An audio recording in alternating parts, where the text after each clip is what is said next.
유석준 교수님 모십니다. 안녕하세요. 안녕하십니까. 지금 인터뷰 진행해도 돼요? 네. 예. 좋습니다. 왜 이렇게 앓는 소리를 하세요? 아니 오랜만에 출근 시간에 맞춰서 왔더니 맨날 그 다른 분들 이동하지 않는 시간에 네. 다니는 그렇죠. 실업자 생활을 하다가 갑자기 정상적인 출근하는 분들하고 섞여 올라니까 힘드네요. 근데 교수님이 평상시에도 굉장히 늦은 시간까지 끊임없이 연구를 하십니다. 그래서 자야 되는데 연구를 하는지 뭐 밤에 늦게 자는 건 사실인데 어떻게 뭐 봤어요 와서? 아니 저 자야 되는데 자꾸 연락을 하시니까 아니 새벽 출근인데 네. 컴퓨터 안 된다고 자꾸 연락 주시고 네, 뭐, 좀 그런 적이 몇 번 있었죠. 아니, 언제든 상관없습니다. 예. 아니 네. 근데 방법이 없더라고요. 뭐가 급한데. 그래서 우리 저 컴퓨터 잘 아는 우리 문 PD님께 예. 항상 신세를 지고 있습니다. 아니 근데 가끔 가다가 이게 단순히 이게 전원을 안 킨 문제 때문에 아니 그런 그럴 때는 상당히 그런 적은 없는데 이게 또 덮어씌우네. 우리 셋탑박스 이슈 있었잖아요 저번에. 네, 오랜만에 모셨는데 뉴델리 시청자분들께 인사 부탁드릴게요. 네 오랜만에 불러주셨습니다. 좀 자주 부르면 좋을 텐데 별로 말로는 만나면은 뭐 왜 안 나오냐고 말은 하면서 막상 출연하라는 얘기는 안 하고 뭐 문호수의 이중적인 모습을 제가 고발하고 있습니다. 저 여기 변론이 있습니다. 여러분 제가 이 책 언제 나오냐고 계속 추궁을 했는데 그 얘기부터 해보시죠. 아니 책이 근데 반사가 돼서 네, 잘 안 보인다. 네, 책이 지금 각도가 네. 이렇게 돼야 될 것 같아요. 네, 뒤에서 뒤에 하나 이렇게 좀 겹쳐 놓을게요. 이걸 이렇게 받치면. 네, 이렇게 받치면 되나요? 나보다 잘 모르네. 네. 그렇네요. 지금 잘 보이시죠, 여러분? 네. 이미지도 잠깐 좀 준비를 해주세요. 네. 그래서 드디어 지난번 이승만 시간에 달린 지도자 1권, 2권은 동시에 나왔는데 그래서 저희가 북콘서트를 할 때 생중계를 하기도 했어요. 그런데 총 3권으로 기획을 하고 쓰셨는데 그리고 연재를 하셨잖아요. 그런데 3권이 계속 안 나오고 있었어요. 새로운 책으로 돌아오셨는데 이 책의 서문에 3권 서문에 보면은 출간 약속을 6개월 정도 늦게 지켰다라고 쓰셨습니다. 약속을 못 지키셨다라고 쓰셔야 되는 거 아니었습니까? 아니 그래도 뭐 그래서 제가 계속 모시고 싶었는데 우리 못 모신 건데. 유명하신 우리 DJ께서는 뭐 이상한 말씀도 하셨잖아요. 뭐 내가 자기는 약속을 못 지킨 안 지킨 적이 없다. 네, 어긴 약속 적이 어긴 적이 없다. 예. 다만 지키지 못했을 뿐이다. 뭐 그런 말씀도 하셨더라고. 근데 그런 예. 사정이랑 비교하면 제가 6개월 정도 시차를 예. 늦게 이제 출판을 하게 됐는데 예.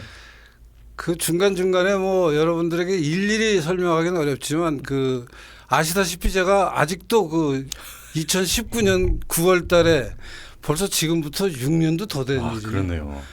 그 사건의 여파로 재판을 계속 하고 있습니다. 사법 리스크가 아직. 그래서 그 형사 사건은 일단 마무리가 됐고 네. 이제는 민사 사건이 남아서 진행 중인데. 형사는 이제 무죄 되신 거잖아요. 그러니까 이제 그것도 무죄라 왜냐하면 이게 또 설명을 또 드려야 되는데 왜냐하면 위안부 사건입니다, 여러분. 잘 모르는 분들도 계시고 할 테니까. 네. 2019년 9월달에 제가 연세대에서 퇴직하기 1년 전에. 네. 강의실에서 위안부에 관한 얘기를 했는데 그 중에 이제 형사 사건으로 문제가 된 부분이 위안부는 돈 벌러 간 사람들이다라는 얘기를 했더니 이제 그게 위안부를 명예훼손한 거다라고 검찰이 저를 시비를 걸어서 이제 법정 다툼을 했습니다. 근데 위안부가 돈 벌러 간 것은 사실로 재판 과정에서 제가 이제 자료를 많이 제출해서 역사적 사실로 밝혀졌고 네. 그래서 검찰이 명예훼손으로 저를 이제 형사 고소한 것은 무죄가 났고 네. 그 연관된 발언으로 정대협이 위안부들의 증언이 실제로 바뀝니다. 위안부들이 초창기에는 돈 벌러 갔다고 얘기하다가 나중에는 강제로 끌려갔다고 얘기합니다. 네. 그래서 위안부들의 증언이 바뀐 이유가 뭐라고 생각하냐고 학생이 저한테 질문을 했어요. 네. 그래서 내가 대답하기를 그것은 아마도 정대협이 교육을 해서 위안부들을 모아다가 교육을 해서 그렇게 발언하도록 했기 때문에 그런 변화가 생겼을 거다라는 발언도 했었습니다. 근데 그 부분은 제가 소명을 한다고 했는데 충분히 안 됐는지 벌금 200만 원 유죄 판결이 나왔어요. 그러니까 그러네요. 정대협의 명예를 훼손했다. 윤미향의 명예를 훼손했다가 제 유죄 판결, 형사 유죄 판결의 배경이에요. 네. 근데 사실 윤미향에게 지킬 명예가 있습니까? 잠깐 저는 윤미향의 명예를 지켜야 될 일은 없다고 생각하는 사람인데. 그 추가로 한 건 더 올라갈 것 같은데. 아니 저는 개인적으로 그렇게 생각합니다. 그런데 뭐 하여튼 예. 그 부분에 당연히 관해서 공감합니다만, 예.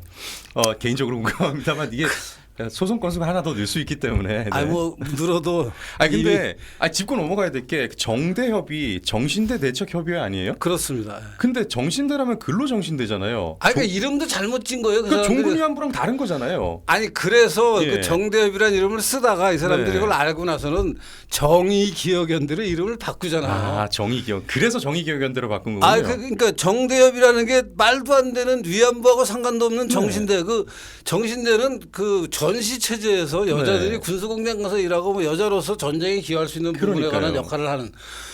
사실 위안부하고는 아무 상관도 없는 일이에요. 네. 근데 이제 정대협이라고 난리를 치다가 네. 이제 그 문제가 밝혀지니까 창피하잖아요, 자기들도. 예. 그러니까 이름을 또 급히 바꿔서 정의기억연대라고 뭐 별 희한한 이름을 다 지어서 이제 정의를 팔아먹었는데 네.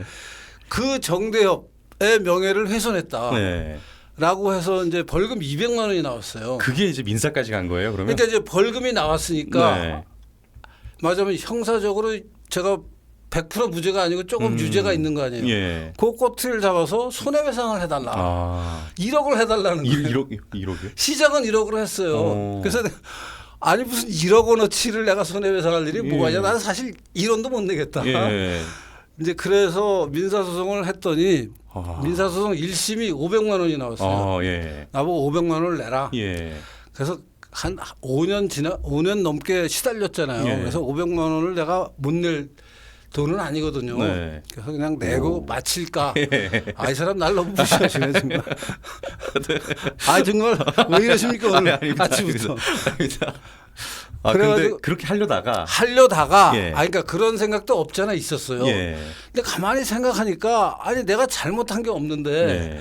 이것을 내가 잘못을 인정하고 그냥 500만 원을 내면은 나는 500만 원 내버리고 잊어버리면 편하다고 생각할 수도 있지만 네. 또 관련된 똑같은 맞습니다. 사건들이 많잖아요. 그렇죠, 그렇죠. 런 똑같은 경우를 겪는 분들이 많거든요. 예. 지금 최근에는 뭐 저 김병원 소장이 네. 위안부법 폐지 행동하는 예. 김병원 소장이 또 뭐 그 위안부에 관해서 여러 가지 얘기를 한 걸 가지고 또 뭐 대통령이 한마디 했더니 그러니까. 경찰이 난리를 치고 있더라고요. 예. 그렇더라고요.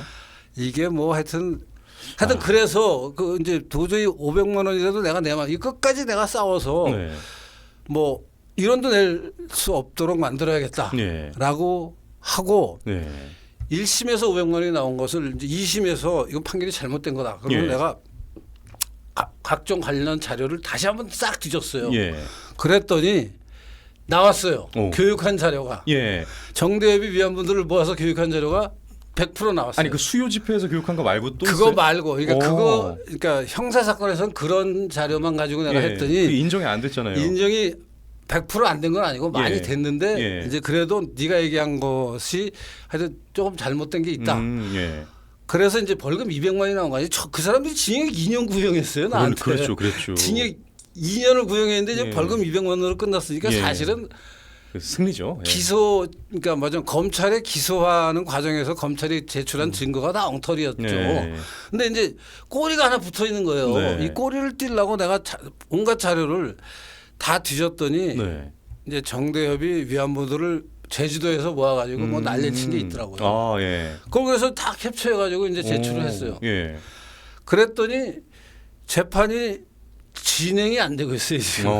이 재판은 이상하게 내가 유리한 재판을 증거를 제출하면 그렇구나. 다음번 기일이 안 잡혀요. 그렇네요, 정말. 형사 사건에서 그래갖고 1년 넘게 예. 완전히 스탑이 되더라고요. 다음번 기일이 언제인지 모르고 재판을 진행하면 보통 어떤 특정한 기일의 재판이 끝나면은 예. 다음번 재판은 언제 합니다. 그러니까 알려줘야죠. 라고 예. 이제 정해놓고 또 하고 그게 빠른 경우에는 막 박근혜 대통령 재판 경우에는 3, 4일 후에 막 그랬죠. 막 그래. 예. 근데 이제 보통은 한 달 정도, 네. 한 달 정도, 한 3, 4주. 근데 내 경우는 한 2달 정도의 간격으로 재판을 쭉 했어요. 예.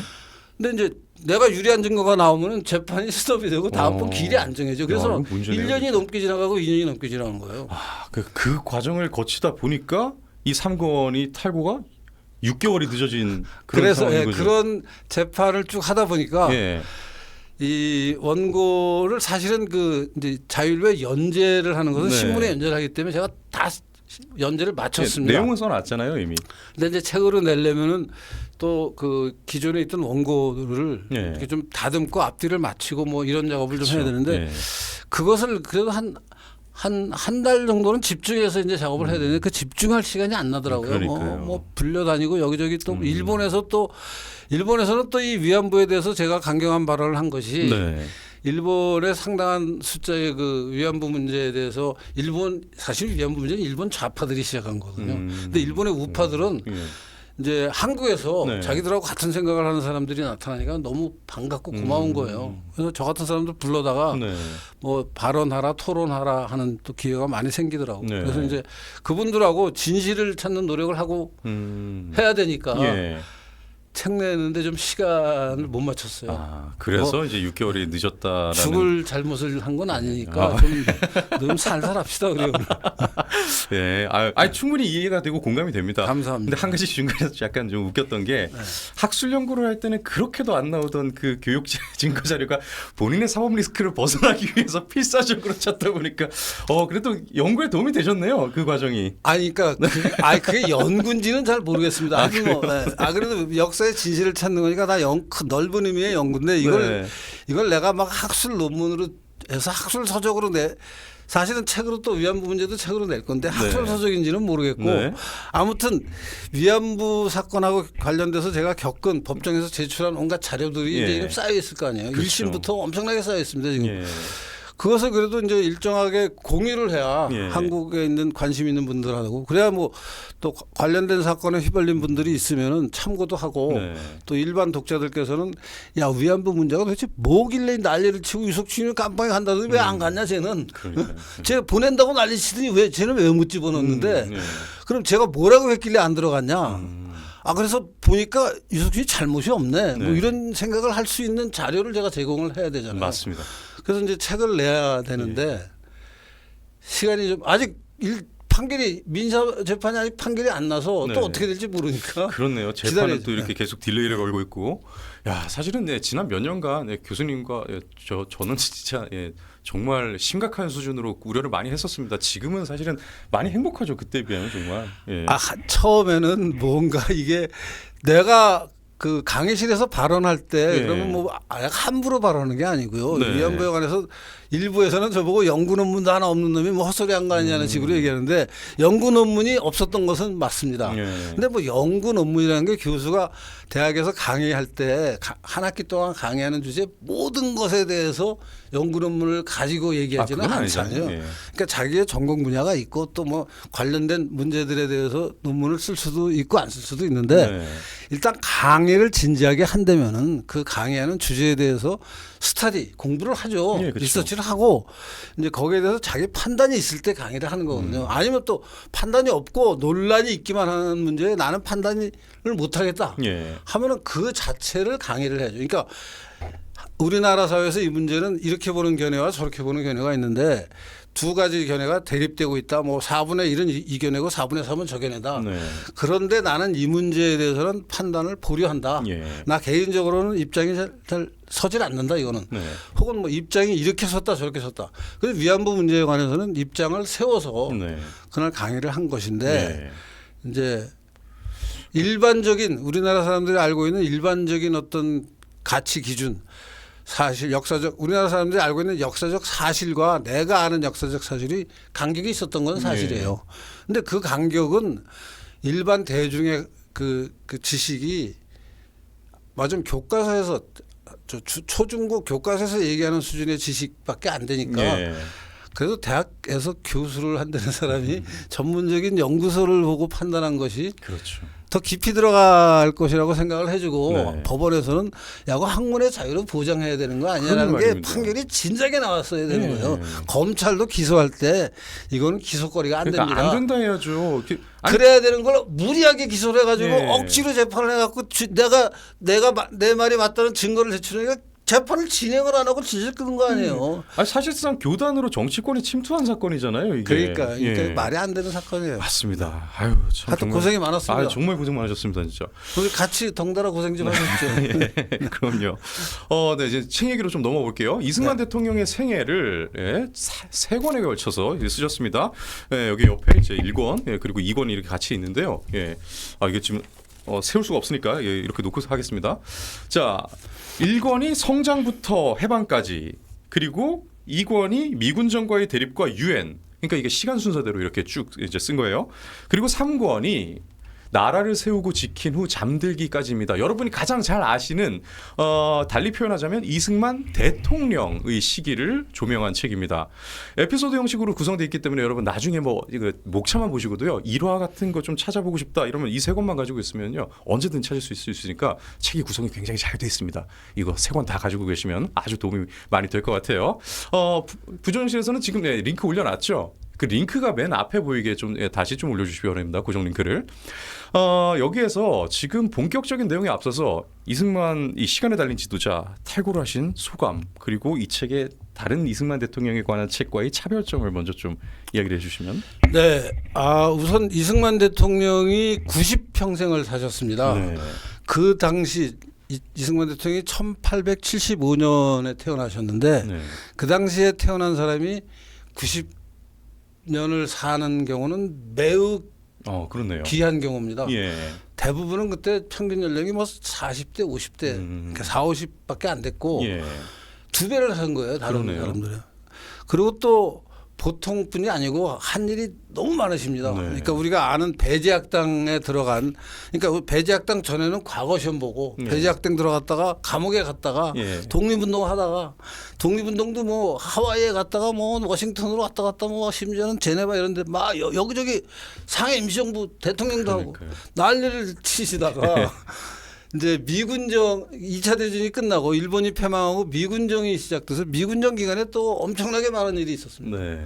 그 다음에 이제 48년에 대통령이 되고 나셔서 4.19까지 또 엄청나게 많은 일이 있고 그러니까요. 4.19 끝나고 하와이에 가셔서 예. 돌아가실 때까지도 엄청나게 많은 아니 예전에 제 교수님께서 하신 말씀 중에 정말 웃겼던 얘기가 이 이승만 대통령이 업적이 많은데 또 너무 오래 사셔가지고 연구하는 사람들 수명이 오히려 모자랐다고 이걸 연구를 하다가 먼저 죽겠다 뭐 이런 얘기 하셨는데 아니 정말 많네요. 그러고 보니까. 그래서 사실은 이거를 일대기적으로 쓴 책이 거의 없습니다.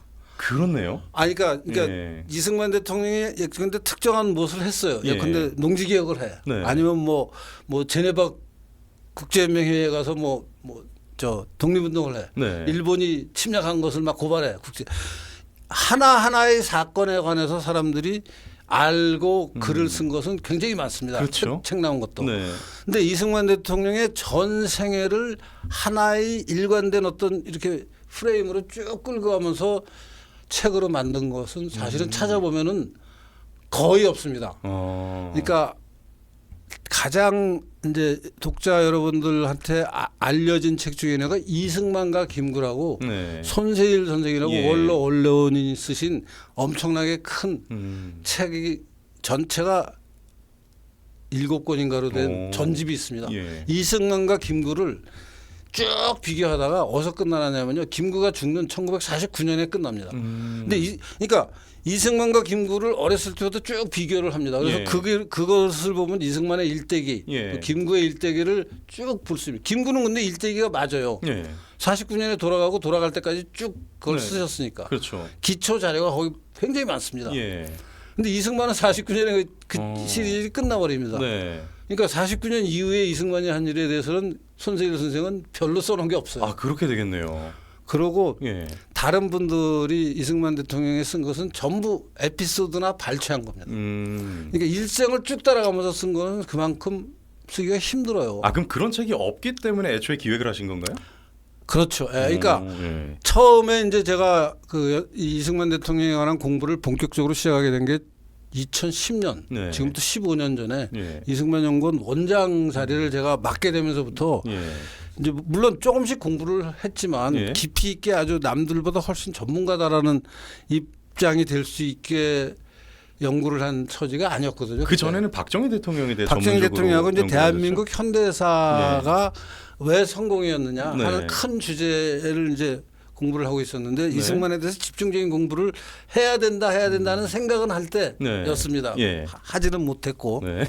근데 학교에서 갑자기 저를 그 원장을 시키는 거예요. 이승만 연구원 원장을. 그러니까 원장이 되니까 맞으면 이승만에 대해서 남들보다는 좀 깊이 있게 알아야 되는데 너무 제가 일천하다는 그 자괴감도 좀 있었고. 약간 상황이 만들었네요. 예. 자리가 그다음에- 만들었네요. 그 다음에는 예. 이제 그 전부터 그런 이 문제에 대해서 내가 해야겠다라는 동기부여는 돼 있었고 이제 자리와 동기부여가 되니까 그리고 이제 거기 자료가 쌓여 있는 데니까 예. 남들이 못 본 자료가 예. 거기 엄청 쌓여 있습니다. 말도 못하게 쌓여 있습니다. 그러니까 그거를 옆에 두고 환경이 좋네요. 환경이 좋은데 이제 예. 공부를 해보니까 이게 끝이 없는 거예요. 끝이 없는 게 아니 어렸을 때 무슨 뭐 배제학당에서 무슨 일이 있었는지부터 시작해서 예. 뭐 하와이에 나중에 돌아가실 때 무슨 일이 있었는지까지 이게 정말 70년을 왔다 갔다 하는 거예요. 이승만 대통령 연구하시는 분들의 고초가 그 부분이 가장 크겠네요. 아니 진짜 괴롭습니다. 예. 이게 뭘 좀 알라 그러면은 그러니까요. 좀 어느 정도 이렇게 보면은 예. 아 이제 윤곽이 안 잡히는 거예요. 예. 근데 이제 아니 드세요. 네. 실제로 그 무렵부터인지 예전에 교수님 관상 사진 이렇게 비교해 보잖아요. 묘하게 달라졌거든요. 그 이승만 대통령을 연구를 하다가 닮게 되신 건지 관상도 좀 닮아가는 변화가 있다는 생각을 했습니다. 네, 그 말은 뭐 저한테 칭찬으로 예, 알아듣고 그렇죠. 하여튼 예. 뭐 본의 아니게 하여튼 요생겨서 좀 닮았다는 소리를 자주 듣는데 네. 그렇게 돼서 이승만에 대해서 공부를 하다 보니까 네. 이게 어떤 특정한 한 문제에 관해서 이승만의 선택과 결정을 논문 쓰는 것도 중요하지만 전체를 봐야겠다 하는 생각을 했고 예. 그런 면에서 사실은 유일하게 그렇게 나온 게 정병준이라는 이화여대 사학과 지금 아마 은퇴를 해서 은퇴한 교수가 됐을 겁니다. 정병준이라는 사람이 우남 이승만 연구라는 책이 있습니다. 예. 그 책이 이제 이승만의 전체 삶을 학술적으로 굉장히 예. 깊이 있게 들어가서 조명을 했는데 문제는 정병준 교수가 좌빨입니다. 그래서 굉장히 편향돼 있어요. 예. 그러니까 이승만에 대해서 크로스 체크를 안 하고 좌익 쪽에서 이승만을 비판하는 사람들이 얘기하는 거를 막 찾아가지고 나쁜 거를 많이 모아놨어요. 그럼 사실관계 틀린 내용도 많이 들어 있겠군요. 그러니까 이제 정병준이 얘기하는 사료와 예. 반대되는 사료들이 있을 거 아닙니까? 예. 그럼 그 사료와 같이 교차를 시켜서 네. 이것은 이러저러해서 나는 이 문제를 이렇게 본다라고 쓰는 게 제대로 된 그렇죠? 글인데 네. 그 양반은 그냥 쭉 반대되는 사료만 모아다가 이승만의 삶 전체를 엮어놨어요. 책이 한 600페이지, 700페이지, 하여튼 이렇게 내용도 많네요. 맞아, 뭐 벽돌치기라고 그러잖아요. 예. 보통 그런 책입니다. 예. 그래서 저도 그 책이 이제 그 중요한 뭐 출발점이라고 할까요? 하여튼 그런 기준이 돼서 이런 식으로 이승만을 편향되게 보지 않고 좀 객관적으로 또 정병준이 보지 못하는 부분을 내가 좀 보면서 이승만을 좀 제대로 평가를 하겠다 예. 하는 생각을 오래전부터 했고 네. 그 결과 이제 제가 공부를 쭉 하면서 이제 누적이 돼가고 있는데 이걸 정리할 기회가 안 생기더라고요. 예. 일상에 계속 뭐 현직 교수일 때는 여기저기 또 해야 될 일이 많고 네. 아시겠지만 잠시 또 정치권에 끌려다니면서 혁신위원장을 하셨잖아요. 네, 정치권에서도 또 뭐 맞으면 나름 역할을 해야 된다 그래서 또 그걸 그때 생각에는 제가 정치권에 들어가면은 정치를 좀 바꿀 수 있을 줄 알았어요. 막상 가서 해보니까 바꾸기는커녕 완전히 그냥 휘멍이 들어서 나왔습니다. 실제 멍이 드셨죠, 실제로. 그래서 이게 쉬운 일이 아니구나 하는 걸 네. 이제 또 노하우로 알게 시행착오로 알게 되고 했는데 네. 그러다가 마침 묘하게 이게 인생사가 이렇게 얽히고 설키게 되는 게 위안부 사건이 터지고 나니까 예. 불러주는 데가 없더라고요. 다들 발 빼는구나. 다들 유석춘하고 같이 엮이다가 괜히 맞아요. 유석춘이 저 무슨 명예훼손으로 징역 2년이나 가는 중대한 잘못을 저지른 인간하고 내가 엮일 필요가 있냐? 그러면서 가까이 지내던 분들도 갑자기 연락이 끊어지더라고요. 그게 이제 좌우파가 명확하게 다른 부분이네요. 그 부분은 뭐 잘 아시지만 하여튼 좌파들은 어려울 때 도와줍니다. 그러니까요. 우파들은 어려지면 너 어렵니? 야 너 똥을 튀겠다. 야 나는 절로 갈게요. 그러니까요. 피해갑니다. 씻고 와 이거죠. 씻고 그래도 너 죽거나 가서 물에 빠져 죽거나 말거나 너는 나하고는 모르는 사람이다. 이게 그러네요. 이제 이게 참 문제네요, 그게. 그러니까 그게 학계도 그렇고 정치권도 그렇고 내가 혁신위원장을 했는데 네. 그때 자유한국당인지 뭐 당 맞습니다. 이름은 모르겠는데 예. 그러니까 혁신위원장일 땐 자유한국당이었는데 예. 이 사건이 벌어질 때는 이미 당명이 이미 바뀌었을 겁니다. 그래서 하여튼 그 당에서 나를 제명시킨다고 난리를 치고 있어요. 무슨 그렇죠. 잘못한 것도 없는데 예. 교수가 대학 연구실에서 대학 강의실에서 학생들한테 강의한 내용 가지고 지금 시비가 붙었는데 학문의 자유를 보장해줘야 된다라고 정치권에서 얘기해야 될 일의 상황임에도 불구하고 나를 징계하겠다고 난리 치더라고요. 그러니까요. 하여튼 그래서 예. 정치권에서도 외면당하고 네. 학계에서도 외면당하고 제가 또 여기저기 글도 많이 쓰던 사람입니다. 네, 여기저기서 뭐 말하자면 인기 그 필자라 그래요. 네. 온갖 매체에서 야 너 이런 주제로 글 써봐라 뭐 그런 네. 말하자면 그 제안을 많이 받고 네. 골라서 쓰던 사람이에요. 네. 너 돈 얼마 줄 건데 물어보기도 하고. 근데 그 상황도 바뀌었군요. 아유 바뀐 정도가 아니라 그냥 네. 말하자면 뚝 끊겼어요? 전부 아니 그러니까 완전 절간에 있는 것 같은 예. 그렇게 되더라고요. 아 근데 교수님 이게 지금 탈고의 소감을 말씀해달라 했는데 그렇게 얘기하시면 아니, 다 끊겨서 책이라도 쓰셔 이렇게. 아 그렇게 된 겁니다. 그러니까 진짜로 그러니까 다 끊기고 네. 다 끊겼는데 네. 마침 네. 의리 있는 분이 정광훈 목사님. 아 예. 정광훈 목사님이 예. 너 이승만 연구 했다며. 예. 그리고 너 뭐 우파 활동을 하다가 그렇게 고생한다며. 네. 야 너 자유일보에 이승만 너 그동안 아, 공부한 그렇죠. 거 가지고 예. 연재 좀 해봐라. 네. 라는 얘기를 이제 정광훈 목사가 직접 하신 건 아니고 예. 그 자유일보라는 신문을 전 목사가 이제 새로 만들었어요. 네. 지금부터 한 5년 됐죠. 창간된 지가. 아 그런가요? 예. 한 5년쯤 된 것 같습니다. 네. 그때 창간될 때 이제 그 편집국장을 최영재 편집국장이 맡았는데 편집국장이 최영재가 저한테 연락을 하더니 아 그 형님 뭐 요새 하는 일도 없으실 텐데 연재 하나 하시죠. 네. 그래서 뭘 하라 그러냐 그랬더니 아이고 이승만 공부도 좀 하셨고 뭐 잘 아시잖아요. 그 이승만 대통령에 관해서 일주일에 면 하나씩 드릴 테니까 그 한번 써보시죠. 그래서 야, 그 내가 쓰기 시작하면 언제 끝날지 모른다. 그렇죠. 그랬더니 뭐 한 얼마 정도 그래도 뭐 그래도 자기들도 계획을 세워야 되니까 좀 알려달라는 거예요. 그래서 내가 최소 2년, 길면 3년, 일주일에 한 번씩 1년에 한 50번 쓰게 됩니다. 근데 실제로 3년 걸렸잖아요. 네. 정확하게 계산하셨네요. 아, 그러니까 이제 나중에는 좀 맞췄습니다. 아, 예, 나중에는 쓸 게 정말 끝없이 있어요. 그러니까요. 그래서 나중에 이 책을 보시면 알겠지만 3권 그 집권기 후반부에 가면은 네. 사실은 쓸 일이 여전히 많은데 제가 좀 그냥 이렇게 좀 빨리 갔습니다. 좀 많이 발췌를 해서. 네. 그래서 하여튼 그렇게 시작을 해서 그 자유일보에서 저보고 쓰라 그러고 저도 저대로 여러 가지 억울한 일도 많은데 네. 이 억울함 때문에 시간을 낭비하면서 아무 일도 못하는 것도 안 되겠다. 이승만 대통령이 감옥에 가서 네. 아무도 안 불러줄 때 공부를 많이 하셨어요. 그렇죠. 글도 많이 쓰시고 독립정신이 뭐 청일정신이 다 감옥에서 나온 거죠. 감옥에서 나온. 예. 저는 감옥은 아니었지만 뭔가 외부와 연락이 끊겼을 때 네. 이걸 쓸 수 있었습니다. 그렇네요. 아 거기서도 또 이렇게 문 PD도 한번 갔다 오시지 그래요. 교수님이 굉장히 생산적인 사람이 됩니다. 아니 저도 근데 저는 원래 그냥 뭐 사람들 많은 데 가는 거 안 좋아해서 집에 혼자 있는 시간이 많기 때문에 굳이 그렇게 거기까지는 안 가도 될 것 같습니다.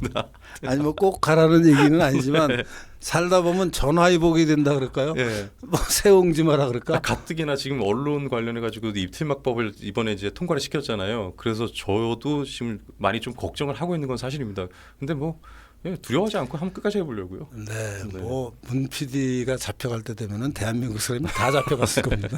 지금 잡혀갈 우선순위에 굉장히 떨어져 있는 상황입니다. 네, 저는 뭐 아직 번호표 한참 뒤기 때문에 네. 너무 걱정하지 않으셔도 될 것 같습니다. 그리고 혹시 가면은 내 면회 갈게요. 맛있는 거 싸들고 소모트 사들고. 아니 면회가 아니라 그 운동할 때 뵙게 될 것 같은데 중간에. 네. 자 3편의 시작은 친일 청산 문제로 시작을 합니다. 그런데 여러분 유 교수님이 굉장히 겸손하신 분이었다라는 게 이 상황 이 사실관계가 지금 드러났는데요. 저도 몰랐습니다. 사실은 좀 죄송하지만 알고 보니까 13년 전에 북한의 친일 청산이 허구임을 밝히는 논문을 이미 발표하셨더라고요. 아니 왜 옛날에 횡행했던 말들 있죠. 북한은 남한과 달리 친일 청산을 철저히 했다라는 주장이 언젠가부터 옛날에는 이게 굉장히 파다했는데 언젠가부터 이게 좀 사라지기 시작했습니다. 그걸 사라지게 만든 게 바로 그때 이 논문으로 밝혀내신 사실 이게 교수님의 업적인데 이게 홍보에 너무 겸손하셨던 게 아닌가 싶습니다. 북한이 친일 청산이 엉터리인 이유에 대해서 근데 그보다 앞서 왜 이렇게 이걸 굳이 안 알리셨어요? 아니 알리고 자시고 하는 것도 물론 중요한 일이지만 예. 제가 대학에서 공부하는 교수였어요 옛날에는. 아 맞다 그랬죠. 네? 그러니까 교수가 연구하면서 글 쓴 거를 학술 논문 형식으로 발표하고 나면은 나머지는 사람들이 보고 이거 누가 한 거구나 그러고 좀 알아줘야 되는데. 2013년 논문이죠 이게. 네. 그러니까 그때는 그렇게 막 멀쩡한 때입니다. 아니요 그게 아니라 대외적으로 막 이렇게 알려지고 그러진 않으셨네요. 예. 아니 2013년이면은 예. 아까 얘기했잖아요. 제가 이승만 연구원 원장을 한 게 2010년이고 네. 그때까지만 해도 제가 언론에 네. 뭐 소위 말하는 조중동의 네. 칼럼을 많이 썼습니다. 어려서 잘 모르시겠지만 네. 그때만 해도 피덩이라 네, 그렇죠. 책을 네. 아직 못 읽을 때고 글을 못 읽을 때라. 근데 굉장히 글을 많이 썼어요. 네. 옛날에는. 정말 뭐 그때 강준만 교수가 그 네. 유명한 강준만 교수께서 네. 유석춘이는 뭐 조중동에 일주일에 한 번씩 칼럼을 쓴다라고 그래서 불만을 표시한 적도 있었어요. 옛날에. 네. 아무튼 글을 자주 쓸 때였는데 그때 이제 아니까 대중적인 언론의 칼럼도 많이 쓰고 또 학술 논문도 제가 믿거나 말거나 굉장히 많이 썼습니다. 네. 그래서 그 중에 하나로 이제 이걸 썼는데 예. 사람들한테 안 알려졌다라고 얘기하기에는 사실이 아닙니다. 그게. 그러니까 꽤 알려졌는데 그 내용은 이미 많이 알려졌잖아요. 그리고. 그러니까 이미 많이 알려졌는데 이제 그게 유석춘이 한 거다. 예. 이게 사실은 저하고 김광동 맞습니다. 진화의 최근에 이제 임기 마치신 분 있잖아요. 예. 김광동 박사와 같이 쓴 글인데 네. 이 글이 나오고 나서 이게 유석춘 김광동이 쓴 거다라는 식으로 알려지진 않았지만 이 글의 내용은 많이 퍼져서 그렇죠. 언론에서도 뭐 예. 그 북한의 친일 청산이 제대로 안 됐다라는 것을 이제 그 언론에서 다룰 때 보면은 우리가 제시한 자료들을 많이 활용해서 표도 만들고 뭐 그 덕분에 지금은 북한의 친일 청산을 제대로 했고 우리가 안 했다 이렇게 얘기하지는 않아요. 그래서 그러니까 요새는 그런 얘기하는 사람들이 많이 줄어들었습니다. 거의 안 보입니다. 거의 없습니다. 예. 대신 예. 프랑스는 잘했는데 이제 프랑스가 나치 부역자들 나치 부역자들 처리를 잘했는데 예. 왜 한국은 그렇게 못했냐? 과거사 청산을 프랑스 같이 하자라는 걸로 방향을 틀었어요. 대체제로 틀었구나. 그러니까 북한하고 이제 자꾸 비교를 하다가 북한은 유석춘이 얘기한 걸 보니까 제대로 청산 안 한 게 맞는 것 같아. 그 대표적인 예 몇 개 좀 얘기해 주시죠. 북한이 왜 청산이 제대로 안 되는지. 북한은요 친일 청산에 관한 연구를 하려고 자료를 뒤지면 친일 청산은 기록이 안 나옵니다. 기록 자체가 없어요? 그럼 뭔 근거로 그런 얘기 떠는 거예요? 그동안? 그냥 김일성이 하는 말. 그다음에 뭐 그 좌익들이 김일성의 말을 믿으니까 또 그 우리 지도자께서 어록을 이런 말씀을 하셔서 처벌을 했다. 선전선동만 있지 실증적인 자료가 없어요. 하긴 그것들한테는 그게 성경이니까 그 말을 그대로 믿었겠네요. 예. 교수님이 친일청산 논문 보고 싶다고 해가님께서 말씀해 주셨는데. 네, 저 논문이 그거 시대정신이라는 잡지가 있습니다. 지금은 안 나오는 잡지입니다. 시대정신에 2013년에 발표가 됐는데 요번에 제가 낸 이 책에 부록에 들어가 있습니다. 네. 이쪽 부록에 보면은 맞아요. 맨 마지막에 부록으로 이게 따로 있거든요. 여기부터. 네. 책의 312페이지부터 네. 논문 전체를 이 책에다가 집어 넣습니다. 야, 이 책을 사시면은 책을 한 권 사시죠. 감사합니다. 대단히 자연스러우셨습니다. 네. 그래서 북한이 친일 청산한 것은 우선 기록이 없다. 청산의 기록이 없고 두 번째는 북한은 친일 청산을 한다고 말은 지도자가 당에서 공식적인 발언을 엄청나게 했는데 만약에 친일 청산 그러니까 실제 일본에 협력하던 사람이 공산당에 협조하면은 이제 해방이 돼서 공산당이 들어와서 북한의 김일성 체제가 자리를 잡으니까 김일성 체제에 협조하면은 친일을 해도 전혀 문제 삼지 않았습니다. 그러니까 공산당에 협조하면은 과거에 실제 일제 시대 때 친일한 것은 전혀 문제 삼지 않고 중용했습니다. 아니 그럼 예를 들어서 박쥐 같은 사람이 일제가 들어왔을 때 일제 편 들고 공산당이 들어오니까 공산당 편 들고 이런 사람들도 다 그냥 오케이였다는 얘기예요. 그러니까 공산당 편들면은 과거에 일제 시대에 묻지 있었던 않는다. 일은 불문에 붙입니다. 아니 그게 지금 좌파 진영이 이 이승만 대통령 욕하는 포인트 아닌가요? 똑같아요. 예. 근데 반대로 그런 일은 북한에서 있었네요. 북한에서 뭐 말도 못합니다. 그러니까 우리가 아는 일제 때 엄청난 그 고위직을 한 사람들이 있잖아요. 예. 그 사람들이 김일성 편에 붙으면은 전혀 문제가 안 됩니다. 그 다음에 세 번째는 예. 아무리 일제하고 싸웠어도 예. 그래서 일제랑 싸워서 독립운동을 했더라도 김일성한테 반대해서 자유민주주의 체제가 중요하다. 네. 북한 공산 정권에 나는 협조하지 않겠다. 예. 그런 사람은 다 친일파로 만들어요. 와. 그러니까 일제랑 아무리 싸웠어도 예. 자기 현재 북한의 정권에 협조하지 않으면 친일파로 만들어서 숙청합니다. 아 그러니까 친일파로 숙청된 사람은 많이 있겠네요. 어찌됐건. 엄청나게 많죠. 어. 북한의 친일 정사는 실체가 이거예요. 야. 그리고 이게 말로만 쓰는 게 아니라 그 자기들 그 문건이 있어요. 예. 그 문건에 보면 그렇게 써 있어요. 다행히 그 기록은 또 있네요. 아니 그건 딱 그 나오더라고요. 예. 아니 왜 영화 신세계에서도 경찰 조폭 조직 안에서 경찰 프락치를 잡겠다는 명분으로 자기 반대되는 세력들을 제거하잖아요. 그런 식으로 그 반대 세력 제거용으로 그냥 썼네요. 그러니까 공산 정권의 그 실행에 예. 부담이 되는 사람들, 그러니까요. 공산당 싫다 그러는 사람들 예. 다 친일파로 쳐다봅니다. 조만식 이런 사람들 예. 친일파가 되는 거예요. 그 반공주의자들이 친일파로 둔갑을 해가지고 처벌을 당하는 겁니다. 그렇구나. 그 이승만 대통령이랑 비교해 그 얘기를 제가 이제 그 2013년에 썼더니 예. 그 이후에는 북한이 친일 청산을 잘했다라는 말이 이제 현저히 줄어들었어요. 쏙 들어왔어요. 예. 그 대신 이제 프랑스 얘기를 하면서 예. 나치는 이렇게 철저하게 했는데 예. 왜 대한민국에서는 그걸 못하느냐. 네. 이게 박원순이 시작한 논리예요. 그 양반이 참 돌아가셨지만 예. 돌아가셨는지 살아있는지 아직도 잘 모르죠 우리. 모르겠어요. 그거 뭐 아예 어떻게 되는지 모르겠는데 하여튼 돌아갔다고 알려져 있는데 뭐 시신을 본 사람은 없잖아요 지금. 아니 아무튼 우리가 돌아가신 분 시신을 다 보진 않잖아요. 아니 그래도 그 누군가 봐야 되는 거 아니에요. 근데 뭐 하여튼 어느 순간인가 그냥 어디 실려가서 그냥 네. 처리됐다고 알려진 그 어이구, 우리 덥다. 원순이 네. 아저씨, 네. 박원순 아저씨가 이제 처음 한 얘기예요. 예. 그러니까 이제 말하자면 내가 김광동과 내가 북한 친일 청산은 순엉터리다라는 얘기를 했더니 박원순이 싹 방향을 틀어가지고 이제 이 얘기를 하기 시작해요. 프랑스는요 하면서 얘기했겠네요. 그래서 또 사람들이 거기 헷갈려서 예. 야 프랑스는 정말 나치를 철저히 청산했는데 왜 한국에서는 그걸 안 했냐. 예. 울분을 토하는 사람들이 많이 있어요. 프랑스는 식민지 개념이 아니라면서요. 아니 그래서 내가 얘기하는 게 예. 이것은 프랑스의 나치와 프랑스의 관계는 전쟁을 해서 그러니까요. 점령당한 거예요. 예. 식민지가 아니에요. 예. 식민지는 뭐 처음에 식민지가 되는 과정에서는 전쟁을 했을 수도 있어요. 네. 전쟁을 안 하고 우리나라 같이 갖다 바쳤을 수도 있어요. 예. 여러 가지 형태의 식민지가 있고 그 식민지 기간에 일부의 저항이 있지만 그 식민 통치가 짧으면 우리나라 같이 35년. 우리나라 네. 식민 통치 굉장히 짧게 받은 엄청 겁니다. 짧죠. 예.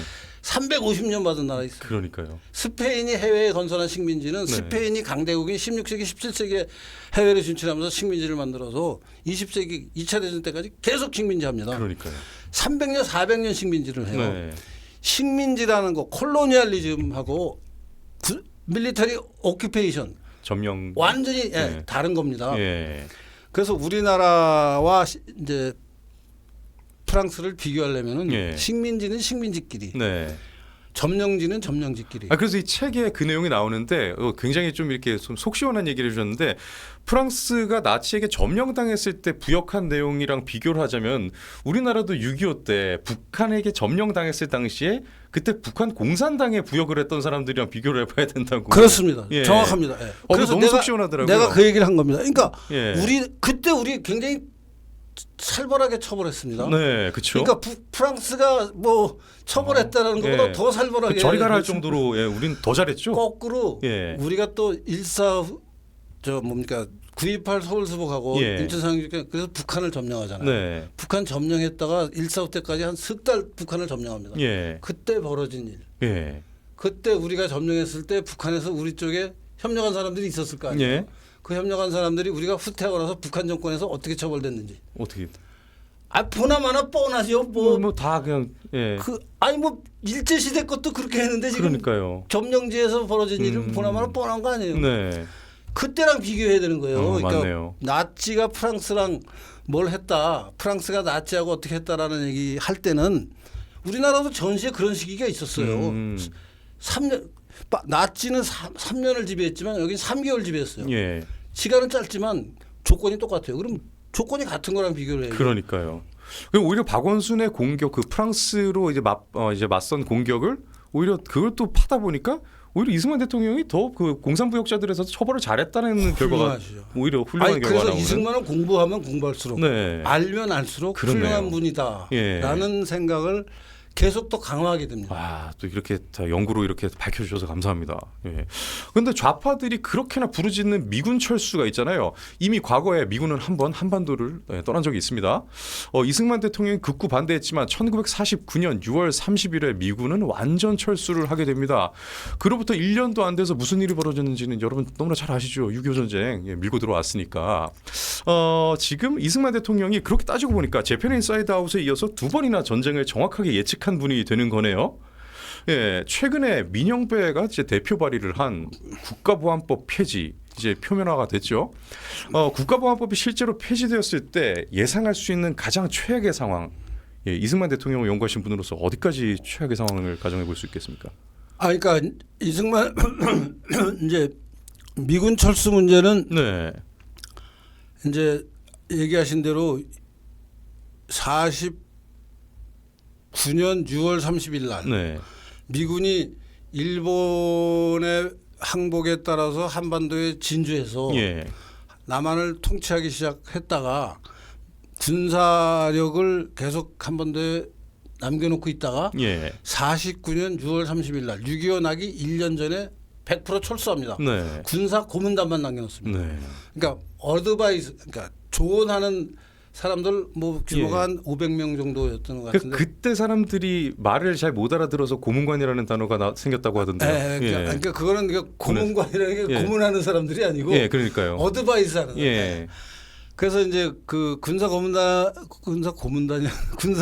지원단이 하여튼 이제 만약에 군사적인 문제가 있을 때 예. 니네는 지금 새로 국가를 세워서 잘 모를 테니까 예. 우리한테 물어봐라. 그러면서 이제 그 물어볼 수 있는 창구를 남겨놓고 예. 다 철수합니다. 네. 이승만 대통령이 니네 철수하면 안 된다. 네. 철수하면 지금 북한이 심상치 않으니까 사고 난다. 네. 가지 말라고 했는데 갑니다. 그렇죠. 그러니까 그게 아까 얘기하신 대로 미국이 2차 대전 때 참전 안 하고 있는데 네. 니네 일본이 하와이를 친다고까지는 얘기 안 했지만 네. 일본이 미국 공격할 거다라고 네. 예언했다가 딱 맞췄고 예. 북한이 침략하는데 미군 빠지지 마라 2번 맞췄잖아요. 예, 그러니까요. 그러니까 그만큼 이승만은 국제 정세의 변화가 앞으로 어떤 일을 만들어낼지에 네. 대해서 굉장히 정확하고 객관적인 인식을 하는 분이고 뛰어난 분인데 예. 그 상황에서 무슨 얘기로 넘어가야 되죠? 갑자기 잊어먹었네. 그러니까 그 상황에서 네. 지금 현재는 국가보안법 폐지가 한동안에 계속 오르락내리락 하다가 대표 발의를 아예 해버리면서 완전히 표면화가 됐잖아요. 예, 이런 식으로 그러니까 예측을 해보면 최악의 상황은 어디까지 예상돼요? 사실은 그래서 지금도 미군이 있잖아요. 예. 그러니까 이제 같이 부르짖는 게 주한미군 철수, 국가보안법 그러니까 폐지. 주한미군 철수와 국가보안 폐지는 동전의 양면. 예. 이 같이 가는 거죠 항상. 예. 근데 지금은 그래서 미군은 있습니다 지금. 네. 그래서 오산이 아니라 평택에 있는 미군이 이제 한국 전선에만 있어야 되느냐, 동북아 전선에 이제 기동 타격대 같이 역할을 해야 되느냐 하는 거 가지고 지금 티격태격하고 있는데 뭐 네. 그거는 티격태격 해봐야 미군이 작전을 그렇게 운영하면 그만인 거 아니에요? 그러네요. 예. 뭐 미리 협의할 것도 없이 그러니까. 그냥 미군이 자기가 작전하는데 무슨 우리한테 허락을 받겠어요? 마두로한테 가는 거 지금 이번 마두로 건 보니까 저 더더욱 대한민국에다가 물어보고 해도 되겠습니까라고 하겠어요? 그러니까요. 그러니까 우리랑 공동 작전을 하는 거면은 네. 해도 되겠냐고 물어봐야 되지만 그렇지 않을 일이라 네. 그냥 뭐 우리나라에서 그걸 반대하고 찬성하고 하는 게 난 너무 웃기는 일 같아요. 예. 아무튼 그건 그렇고 예. 이제 미군 철수와 항상 같이 가는 짝으로 가는 게 이제 이 국가보안법인데 네. 국가보안법을 지금 폐지하자고 난리를 치고 있잖아요. 이재명 정권이 발의까지 했어요. 예. 그러니까 발의하고 뭐 예. 국가보안법이 없는 경우를 생각해 보자고요. 네. 국가보안법이 언제 만들어진지 아세요? 예, 그때 그 왜 4.3 사건 이제 이후에 4.3 이후에 이제 여순 반란이 벌어지고 예. 여순 반란에서 사람들이 무지 죽고 그 여순 반란이 북한하고 짠 남로당의 공작이고 그게 4.3까지 다 연결이 되는 게 다 밝혀지고 나니까 네. 48년 12월 초에 네. 발의가 돼서 보안법이 만들어집니다. 네. 그리고 그게 뭐 중간에 우여곡절을 거치면서 개정이 돼서 쭉 연결이 돼서 지금까지 네, 이제 그렇죠. 옮겨온 거거든요. 근데 국가보안법 발의했을 때 그 반대하던 야당이 네. 국회 프락치 사건이라는 걸 겪습니다. 그러니까요. 그 국회 프락치 사건이 국회에 있는 국회의원들이 마침 북한에 간첩이 돼가지고 네. 시키는 대로 하는 거예요. 그게 증거가 드러나서 예. 국회의원이 10몇 명이 검거가 돼. 그렇죠. 예. 지금 검거하면은 내가 보기에는 10몇 명보다 더 많을걸요. 예. 저는 개인적인 판단은 그렇게 합니다. 근데 뭐 예. 누구가 될지까지는 짐작은 좀 되는데 그 명수까지만 얘기해 주시면 안 될까요? 명수만 예, 얘기하고 예. 제가 의심 가는 사람들 이름까지는 얘기를 안 하겠는데 네. 명수가 12명은 훨씬 넘을 겁니다. 그 당시에 체포된 사람보다는 지금이 오히려 더 많을 것이다. 예. 혹시 그 제가 제공해드린 그 이미지 당시 이미지 그 국가보안법 예, 이미지 준비돼 그거 있어요. 한번 좀 보여주실래요? 구조정신에서 이제 띄워줄 건데, 네. 그렇군요. 그러니까 지금 그 당시 왜 국회 프락치 사건을 저겁니다. 미루어 짐작해봤을 때 저게 계보죠? 네, 저기 보면은요. 예, 국회 부의장 김약수 예, 프락치입니다. 네. 프락치라는 게 뭐냐면 이렇게 간첩이라는 얘기예요? 프락션, 예. 프락션, 그러니까 심었다, 그러니까 이렇게 어떤 덩어리가 있을 때 거기에 덩어리에다가 침투시키는 걸 프락션이라고 그러거든요. 그러니까 국회에 있는 북한의 간첩이라는 예. 거예요. 그걸 줄여서 저렇게 이제 프락치라고 그러는데 요새 많이 쓰는 말은 아니었는데 옛날에 그쵸. 많이 썼습니다. 예, 예전에 많이 썼다고 그래서 하던데. 부의장 김학수 저 때 이제 그다음에 뭐 보면 이문원, 노일환, 김범희, 강덕중 그래서 저 쭉 명단이 저렇게 하나 둘셋넷 12명, 13명이다가 이 사진이 안 나온 사람이 2, 3역 5관. 15명이구나. 15명. 근데 저거보다도 오히려 지금이 더 많을 거다. 아 많죠. 예. 처음 듣는 얘기처럼 아니, 보세요. 왜냐하면은 이게 간첩이나 프락치 포섭을 위한 뭐 연락이나 뭐 접선 뭐 이런 게 있어야 될 거 아니에요. 근데 이게 과거보다 지금이 환경이 더 좋다 하잖아요. 아 환경이 지금 왜? 북한 훨씬 노동신문도 좋잖아요. 지금 구독하겠다는 그러니까요. 나라인데 뭐 얼마나 편하겠어요. 예. 옛날에는 뭐 사람이 지정문을 들고 와서 예. 이거 해라 저거 해라 아니면 어디 무슨 그걸 뭐라 그러죠 뭐 이렇게 어디 장소를 하나 정해가지고 그러니까요. 거기다가 막 비닐봉다리에 싸가지고 예. 땅에다 묻어놓고 그거 찾아서 보고 뭐 그러니까요. 온갖 그런 식으로 하도 지금 인터넷 예, 뭐 지금 그냥 보내면 되는 거고. 온갖 방법으로 연락이 되니까 예, 그러니까 지금은 여건상으로 봤을 때 훨씬 더 많을 것이다라고 오히려 생각을 하시고 계신데. 당연하죠, 예, 당연하죠. 그 명단에 대해서는 이야기 안 해주셔서 감사합니다. 아이 무슨 예, 말씀이에요? 저도 뭐 한 번밖에 못 사는 목숨인데 그래도 취권 백타님께서 일단 68명은 확실하다라고 이야기하셨나. 네, 정말 같은 마음입니다. 그리고 그 박원순 전 시장에 대해서 교수님께서 또 독을 풀어놓으셔가지고 다른 많은 댓글들이 달리고 있는데 그래서 안 돼요. 아니 그 박원순이 저 갑자기 느닷없이 네. 프랑스를 들고 와요. 예. 하여튼 이상한 머리는 되게 잘 써요. 그러네요, 정말. 그리고 책에서 또 이승만 대통령의 농지개혁법의 이 개정 농지개혁법 이것을 대한민국 발전의 초석이다라고 평가를 하고 있습니다. 그 당시 보면은 압도적으로 적은 지주 그리고 땅을 가지지 못한 사람들은 압도적으로 많은 이런 환경에서 이승만 대통령은 국민 다수를 지주로 만들면서 이 국가 발전의 초석을 만들고 이후에 또 전쟁이 터졌을 때 내 땅은 내가 지켜야지 이렇게 만들어서 이 나라를 지켜낸 신의 한 수다 이렇게 평가를 받죠.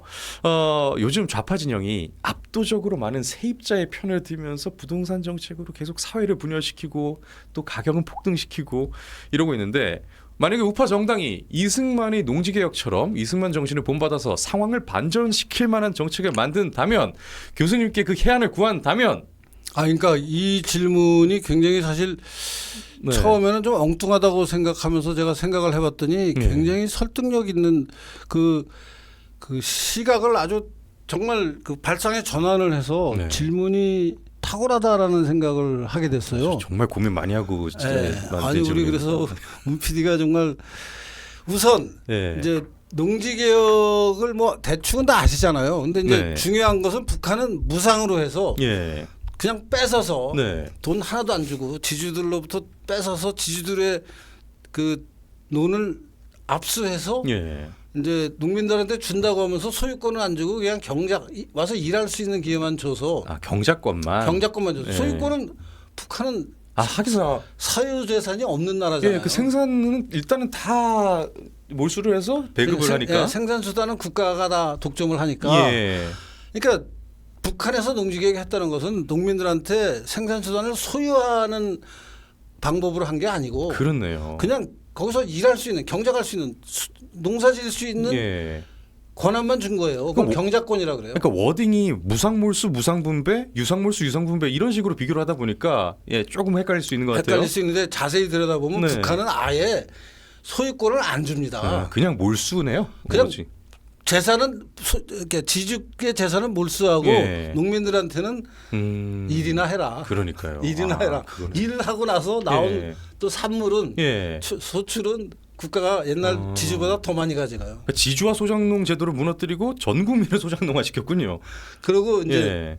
국가가 지주가 돼서 그렇네요. 엄청 챙겨갔습니다. 그러니까 비교가 안 되는 거고 예. 이승만 대통령은 이제 유상분배, 유상몰수, 유상분배. 그렇죠. 그러니까 지주의 것을 지주가 만족할 만큼 충분히 시장 가격으로 사주지는 않았지만 네. 그래도 정부가 돈을 주고 네. 또 돈을 현금으로 못 주면 지가증권을 주고 네. 그래서 이제 야 너한테 보상은 이렇게 했다. 그다음에 농민한테는 또 야 이거 지주한테 지금 헐값으로 사서 니네한테 헐값으로 파는데 니네가 공짜로 받을 수는 없다. 네. 지주한테 받은 것만큼 니네가 내라. 네. 그래서 이제 기준을 그 유상몰수 유상분배할 때 기준을 특정한 땅의 한 해 소출이 네. 평균적으로 뭐 물론 농사를 짓다 보면 어떤 해는 농사가 잘 되고 뭐 어떤 해는 그렇죠. 잘 못 되고 좀 하지만 또 오락내락하죠. 이게 과거에 데이터가 있으면 평균을 내면 이제 그게 평균 그 땅의 소출이 될 거 아니에요. 네. 그 땅에서 나오는 농산물의 양. 그 농산물의 양으로 가격을 정했어요. 1.5배. 네. 그러니까 사실은 지주 입장에서는 말도 안 되는 그렇게요. 좀 황당한 가격이 후려쳤네요. 예. 후려쳤죠 정말. 예. 그렇게 해서 1.5배니까 한 해, 그러니까 지주가 그 땅을 갖고 있으면 올해도 내 건, 그 다음에도 이렇게 해서 자손 만대로 자기 거고 거기서 소출이 나면은 그 소출의 반은 뭐 병작 반수라 그래가지고 반은 경작하는 사람이 갖고 반은 지주가 갖고 네. 그러면 소출의 50%를 자손 만대 갖고 있는 게 그러니까요. 그 땅의 가치거든요. 예. 근데 그것을 소출의 1.5배. 예. 그러니까 세 번 지주가 받을 것을 받으면은 150%. 그냥 지주한테 그 값을 주고 지주의 땅을 국가가 샀어요. 네. 그러니까 지주는 그냥 공짜로 뺏겠다고 그러니까요. 봐야죠. 3년치 받고 그냥 끝났네요. 3년치 예. 그래도 하여튼 그 다음에 이제 그렇게 받은 경작지를 논을 농민들한테 똑같은 가격으로 팝니다. 네. 그래서 이제 농민들한테는 한 해 소출의 150%를 니네가 뭐 3년이나 5년 거치로 내라. 네. 그러면 150%를 5년으로 하면 매년 30%씩. 음. 그러니까 농사지어서 30% 내고 그 다음에 농사지어 30% 내고. 그래서 150%가 되면 자기 땅이 되는 그 거예요. 어느 범위까지 땅을 나눠준 거예요? 국민들은 그 당시?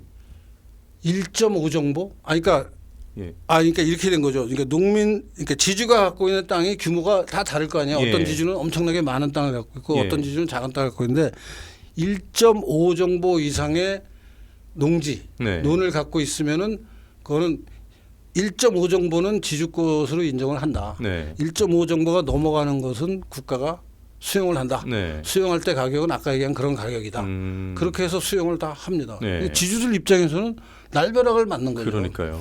근데 이게 그렇게 해서 이제 농지개혁이 성공을 한 것은 지금 와서 굉장히 중요한 어떤 우리나라 발전의 초석이라고 얘기를 예. 하잖아요. 근데 이게 사실은 그래서 보면 시장 경제의 원칙을 따르지 않는 그렇죠. 계획입니다. 예. 그러니까 자유시장 경제에서는 있을 수 없는 일이죠. 근데 애초에 시장 경제에서 만들어진 구조가 아니었으니까 일단은 깨놓고 예. 그러니까 그래서 우리나라가 이제 요새 여러 가지 논쟁을 하면서 자원 논쟁을 하면서 예. 시장 경제 원칙을 철저하게 지키자라는 우파에서부터 네. 국가를 운영하다 보면은 어떤 경우에는 시장 경제 원칙을 지키지 못하더라도 네. 국가가 좀 역할을 많이 해야 된다라는 그게 이제 좌파들이 하는 얘기인데 큰 정부 얘기죠. 예. 그런 역할까지 하는 경우도 있지 않냐는 예. 이제 우파도 있거든요. 예. 그래서 논란이 굉장히 많고 예. 그 부분에 대해서는 사실 100% 합의는 잘 이루어지지 않습니다. 네. 좌파들은 국가가 아예 좌파의 극단으로 가면 국가가 아예 사유재산을 다 챙겨갖고 네. 그렇네요.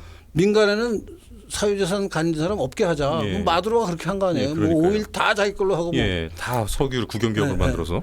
그러니까 그런 식으로 하자라는 극단적인 좌파 정책에서부터 이제 이승만이 한 것 같은 그 개혁적인 좌파 정책을 우파 정부가 시행하는 경우도 있고 예. 사실은 이승만 대통령만 이런 일을 한 게 아니고 우리가 존경하는 우파에서 존경하는 박정희 대통령도 네. 비슷한 일을 합니다. 어떤 게 있나요?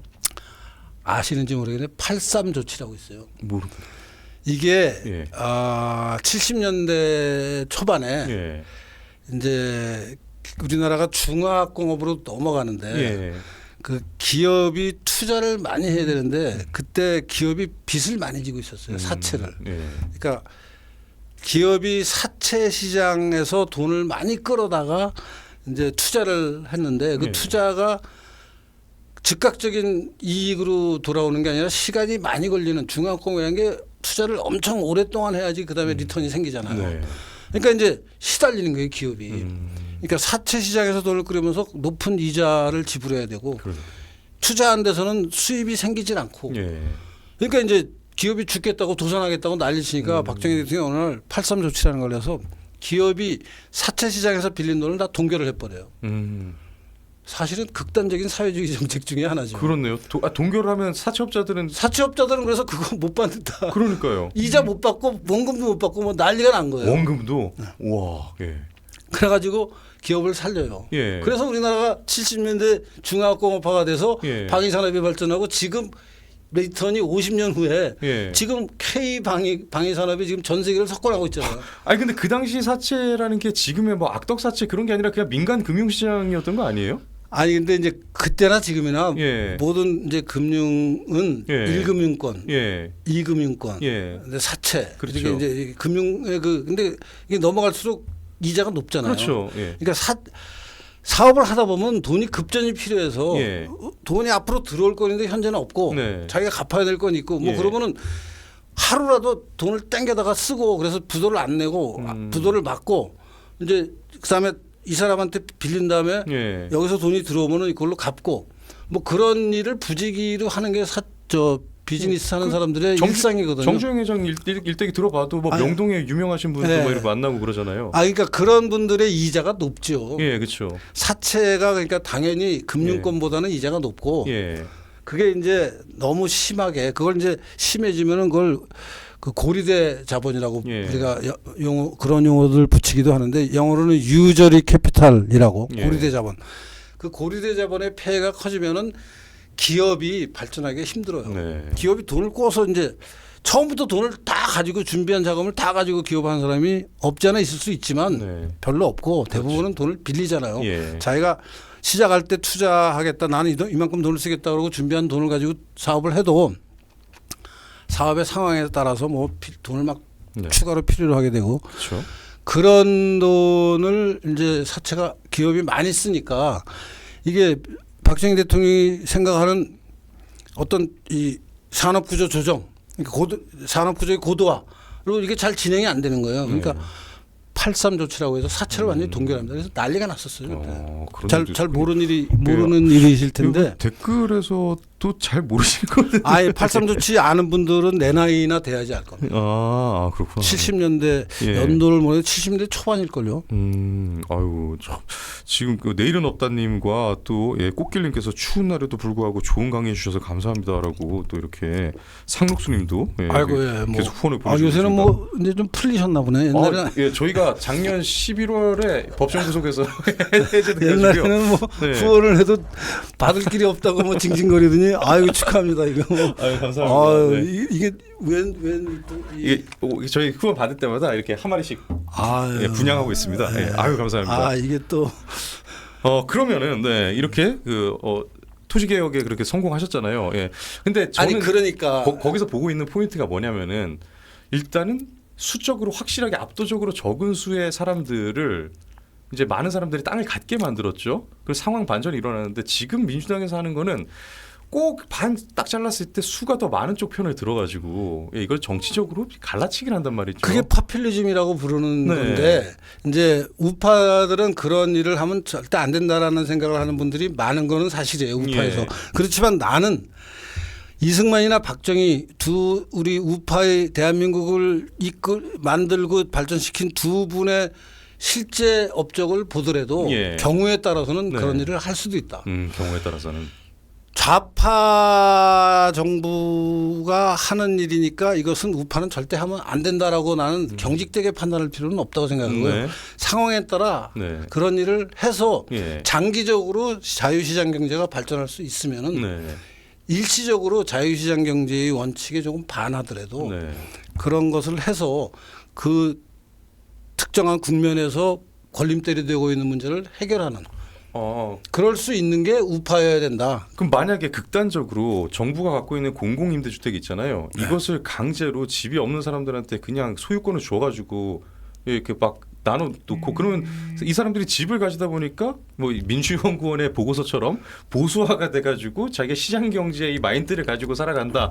이러면 그런 정책까지도 써볼 아닌데 필요는 있다는 얘기예요. 아니 그거를 포함해서 지금 예. 사실은 그 문 PD가 저한테 이제 오늘 방송할 때 이런 얘기 좀 네, 해보자 그러고 얘기를 해서 내가 좀 이 문제를 생각을 해봤는데 네. 진짜 한번 해볼 수도 있는 거 아니냐는 생각이 드는 게 우선 이제 토지랑 그 당시에 농지랑 네. 오늘날의 부동산 예. 아파트나 주택을 예. 대칭으로 놓고 이제 비교를 해보면 그 당시 예. 농지는 네. 뭐 엄청나게 많은 호남의 대지주들이 갖고 있는 예. 땅에서부터 영남의 자장농, 네. 자영농, 그러니까 자기 땅을 자기가 갖고 자기 가족의 노동으로 거기서 일을 해서 예. 소출이 나면 자기 가족이 1년 동안 먹고 살 수 있는 말하자면 요새로 치면 자영업자들 네. 그다음에 대규모 농업하는 지주들 뭐 여러 가지 형태가 있는데 네. 이승만 대통령의 농지개혁은 이 각각의 지주들이 가질 수 있는 농지의 상한을 정한 겁니다. 네. 1.5 정보라는 면적으로. 예. 그 1.5 정보 이상인 것은 무조건 정부가 수용할 수 있게 한 거예요. 예. 수용할 때 가격은 아까 얘기한 대로 그 농지에서 나는 소출의 1.5배. 그러니까 그거는 그 초지개혁 당시의 일회성이었던 거죠. 네, 그렇죠. 그렇게 1.5 정도 남겨두고 그렇게 다 나눠줬지만 이후에 사인 간에 사고 팔아서 더 늘리는 건 문제가 안 되는 가능하죠. 거죠. 그러니까 시장 경제를 기본으로 하면서 네. 이제 충격적인 요법을 다만 일회성에 일회성으로 쓴 예, 거죠. 예. 그러니까 지금도 예. 아파트가 평수가 큰 거, 예. 뭐 저택이 평수가 큰 거, 예. 가격이 높은 거, 네. 낮은 거 여러 가지 종류의 집이 있잖아요. 예, 그렇죠. 집 없는 사람도 수두룩하고 그럼요. 전세자는 수두룩하고. 예. 그래가지고 이 아파트나 이 주택에 대해서 소유할 수 있는 상한을 예. 정하자. 예. 아까 농지개혁에서 1.5 정보라는 상한을 정했듯이. 지역은 거기 그러니까 포함되나요? 그래서 그걸 평수로 정할지. 예. 아파트와 또 뭐 단독주택의 경우는 평수를 다른 기준으로 해야 되고 지역에 따라 너무 복잡하니까 예. 아예 가격으로. 가격으로. 예컨대 지금 평균 가격이 아파트의 전국 평균 가격이 뭐 10억쯤 되는. 그러니까 서울이 15억이. 15억이고 예. 전국으로 치면은 15억 뭐 한참 못 미치겠죠. 한참 못 미치. 그럼 서울의 평균 가격 15억이 기본이다. 네. 농지개혁에서 1.5 정도 같이. 예. 15억 이상인 된 아파트는 15억 이상 부분을 정부가 수매하겠다. 아파트를 사겠다. 예. 가격은 15억짜리를 예. 1년간 월세를 줬을 때 1년에 얼마 받냐. 예. 그리고 월세랑 전세는 이게 전환이 되죠. 요새 계산이 바뀌죠. 예, 가능해요. 전세가 예. 얼마면은 월세가 얼마고 월세가 예. 얼마면 전세가 얼마다 변환이 되잖아요. 네. 그러니까 월세를 기준으로 18개월어치 월세를 상한으로 해서 예. 그러니까 예컨대 지금 30억짜리 아파트를 갖고 있는데 15억이 상한이에요. 그럼 나머지 15억을 상한가로 아까 얘기한 15억에 대해서 1년에 월세를 얼마 받을 수 있는지를 계산해서 그걸 정부가 사버리는 거예요. 그럼 강남 거는 전부 다 정부 소유. 그러니까 옛날에 호남 지주들이 다 망했어요. 그래서 호남의 땅만 이가서 다 망했듯이 지금 그러니까 지금 그렇게 하는 거예요. 그러니까 극단적으로 우리가 생각을 해보는 거니까. 그러니까 지금. 지금 얘기를 해서 그 당시 농지개혁했던 방식으로 지금 아파트 주택 문제를 해결을 할 수 있는 좀 충격적인 방법을 한번 검토해보자라는 얘기를 꺼냈길래 내가 좀 구체적으로 생각을 해봤어요. 그랬더니 지금 얘기대로 뭐 아파트가 뭐 가격이 천차만별이지만 평균 가격 지금 서울의 평균 가격이 있을 거 아닙니까? 그 가격보다 높은 그러니까 그러면 그걸 기준으로 하면 다른 지방에 있는 뭐 예컨대 부산의 해운대에 있는 아파트는 높겠지만 조그만 중소도시에 있는 아파트들은 다 맞으면 농지 개혁이 아니라 뭐 아파트 개혁인가 이건 뭐라 그러나? 대상은 안 되는 거네요. 대상이 아예 안 되는 겁니다. 그러니까 1억짜리 집을 갖고 있으면 이 사람이 15채를 갖고 있어도 문제가 안 되는 거잖아요. 그렇죠. 근데 이제 높은 가격을 가진 아파트들은 강제로 사는 겁니다. 지금. 이제 정부가 무조건 사게 하는 거예요. 사게 하고 살 때의 가격은 지금 아까 얘기한 대로 그러니까 이승만 대통령이 했을 때의 방법 그대로 1년에 그러니까 1년 소출의 1.5배잖아요. 아파트를 1년 소출로 계산하기 어렵지만 월세를 줬을 때 월세를 받는 게 소출이라고 볼 수 있는 거 아니에요. 그렇죠. 아파트에. 아파트가 일드하는 이익이니까. 그러면 특정한 아파트의 월세가 지금 얼마다. 그럼 거기에 그러니까 18개월어치 1.5배니까 1년 6개월이거든요. 그 18개월어치를 곱해요. 그래서 그것까지는 이제 돈을 주고 사는 겁니다.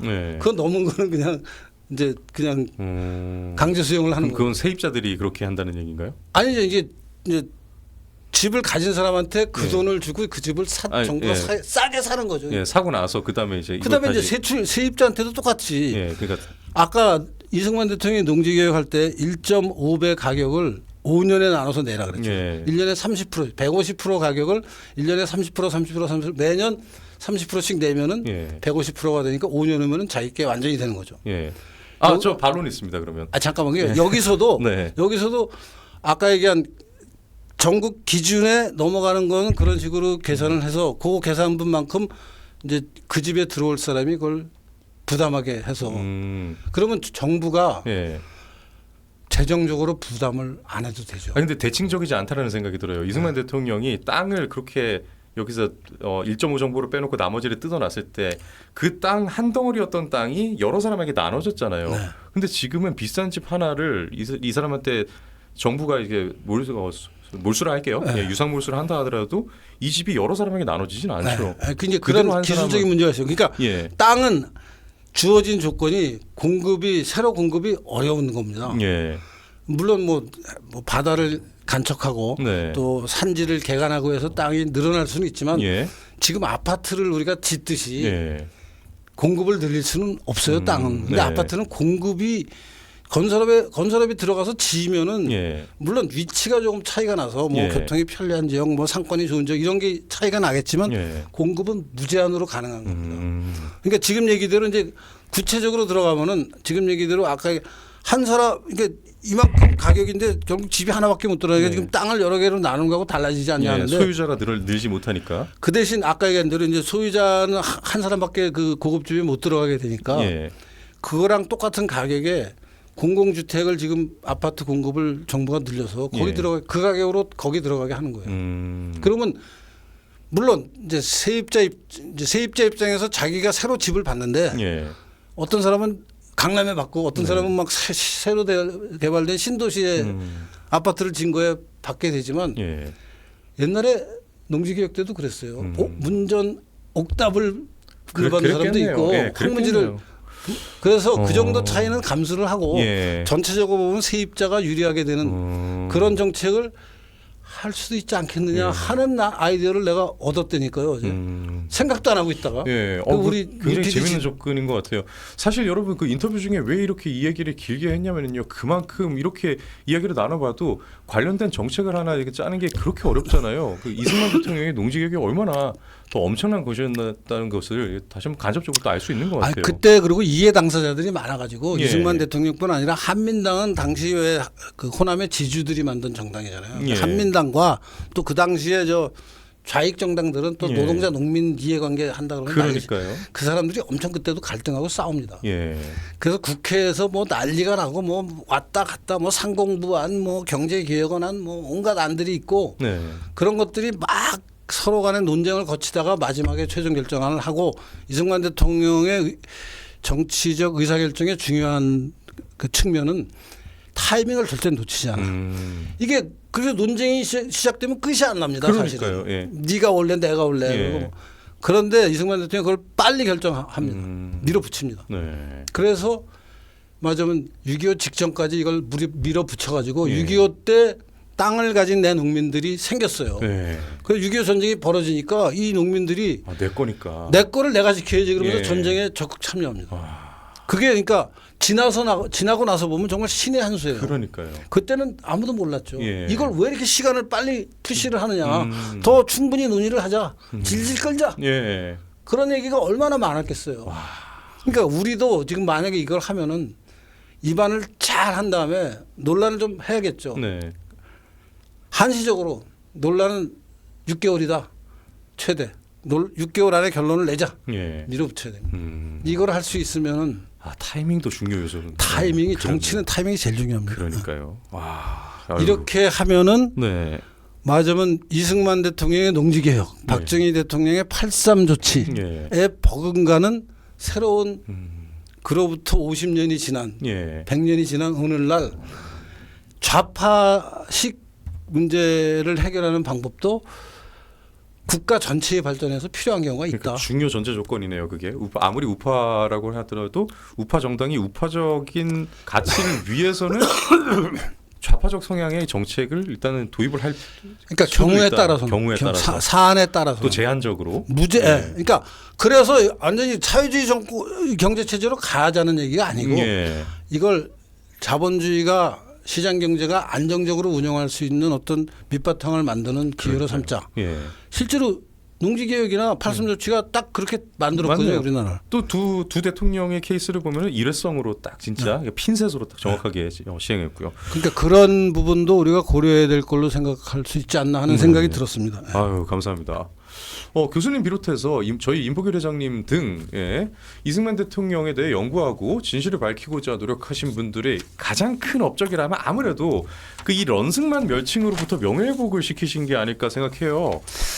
왜 무너진 대동강 철교를 건너는 사진 가지고 한강 철교라고 뭐 거짓 선동에도 우리는 오랫동안 속고 있었고 책에서 보면은 1950년 한강 인도교 사건 폭파 사건에 대해서 자세히 조명하고 있습니다. 여러분 영화 웰컴 투 동막골 보면요 거기 신하균이 국군으로 나오잖아요. 근데 국군이 그 신하균이 갖고 있는 트라우마가 다리를 건너고 있는데 폭파 지시를 받은 그 장교로 나와요. 근데 무전을 칩니다. 지금 아직 사람들이 건너고 있다. 근데 빨리 폭파해 뭐 EXX야 이러니까 지금 건너고 있다고 이러면서 막 항명을 하고 막 그러다가 이제 도망을 나온 그런 군인으로 묘사되고 있거든요. 영화에서도 그런 식으로 연출할 정도로 이 사건은 이승만 정부가 당시 국민을 어떻게 대하고 있는가 이 태도의 문제로 좀 많은 논란이 되어오기도 했는데 그런데 팩트는 이 사건에서 민간 희생자가 없다고요? 없습니다. 그러니까 그동안은 잘못 알려졌는데요. 예.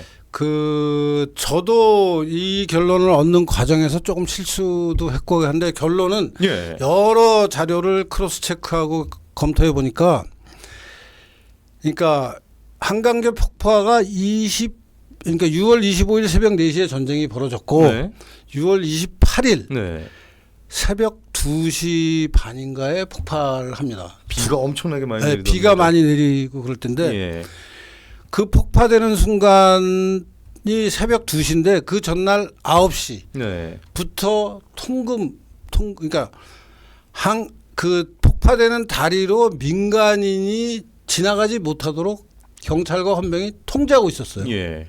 그래서 그 통제가 되는 시점에 인파가 많이 몰립니다. 그러니까 사람들은 모르고 그러니까 그 당시만 해도 뭐 정보가 충분히 전달이 안 되니까 이제 전쟁이 난 거는 포성 같은 걸로 알고 또 뭐 이런저런 인편으로 전해 듣고 해서 사람들이 피난을 가야겠다 그러고 한강 다리를 넘으려고 몰려오는 사람들이 엄청나게 많았던 것은 사실. 그런데 그 사람들을 이게 한강 다리 폭파가 우선 지나가는 사람들이 희생되고 또 한강 다리를 이용해서 한강 이남으로 도피하는 것은 군사적인 목적이 최우선으로 쓰여야 된다. 네. 민간인이 거기를 막 이용하면은 군인들이 후퇴 필요할 때 차량이나 뭐 도보로 그렇죠. 넘어가지 못한다. 예, 그렇죠. 그러니까 이거는 전쟁이 났으니까 일단 군사적인 용도로 써야 된다. 예. 그래서 민간인이 처음에는 통제를 안 했지만 인도계 폭파가 가까워지는 시점인 아까 말씀드렸다시피 28일 새벽 2시인가 2시 반인가 뭐 예. 폭파하거든요. 27일 밤 9시에 통금을 시킵니다. 그러니까 민간인 여기 못 지나간다라고 입구에서 막아요. 폭파 한 5시간 전부터 이미 통제됐네요. 그러니까 충분히 막은 겁니다. 그러네요. 예. 그러니까 이제 모르는 사람들이 한강 인도계 입구까지는 와요. 예. 그래서 입구가 아수라장이 됩니다. 아수라장이 된 걸 보고 사람들이 한강 다리 위도 저럴 거다라고 추측을 하고 또 뭐 거기다 상상을 더해가지고 막 그 순간에 폭파를 시켜서 민간인이 몇백 명이 죽었느니 하는 얘기들을 그동안 많이 했는데 네. 명확한 기록은 한강다리 입구에 합동 검문소가 있었어요. 지금도 전방으로 가는 다리에 보면은 다리 이쪽 저쪽에 헌병과 경찰이 검문을 하잖아요. 예. 요새는 과거보다 그 긴장감이 줄어들어서 그런지 검문을 안 하지만 네. 옛날에 제가 군대에 있을 때 저 중부 전선으로 가는 만세계 검문소 뭐 이런 데 가면은 다리 저쪽 입구 이쪽 입구에 다 검문을 합니다. 저 어렸을 때도 검문소 통과 많이 아니 해봤어요. 뭐 강원도니까 예. 잘 아시겠지 뭐. 그러니까 그 당시 6.25 전쟁이 나서 네. 한강다리를 어떻게 사용하고 누가 지켜야 되고 이게 한강다리를 북한군이 탱크로 넘어오면 어떻게 되는지에 대해서는 전문가들 사이에 이제 어느 정도 공감이 생긴 거 아니에요. 네. 이걸 막아야 된다. 이 한강다리를 폭파해서 북한군 탱크가 여기를 넘어가지 못하게 해야 우리가 시간을 번다. 예. 그거는 뭐 누가 봐도 명확한 사실 아니에요. 그렇죠.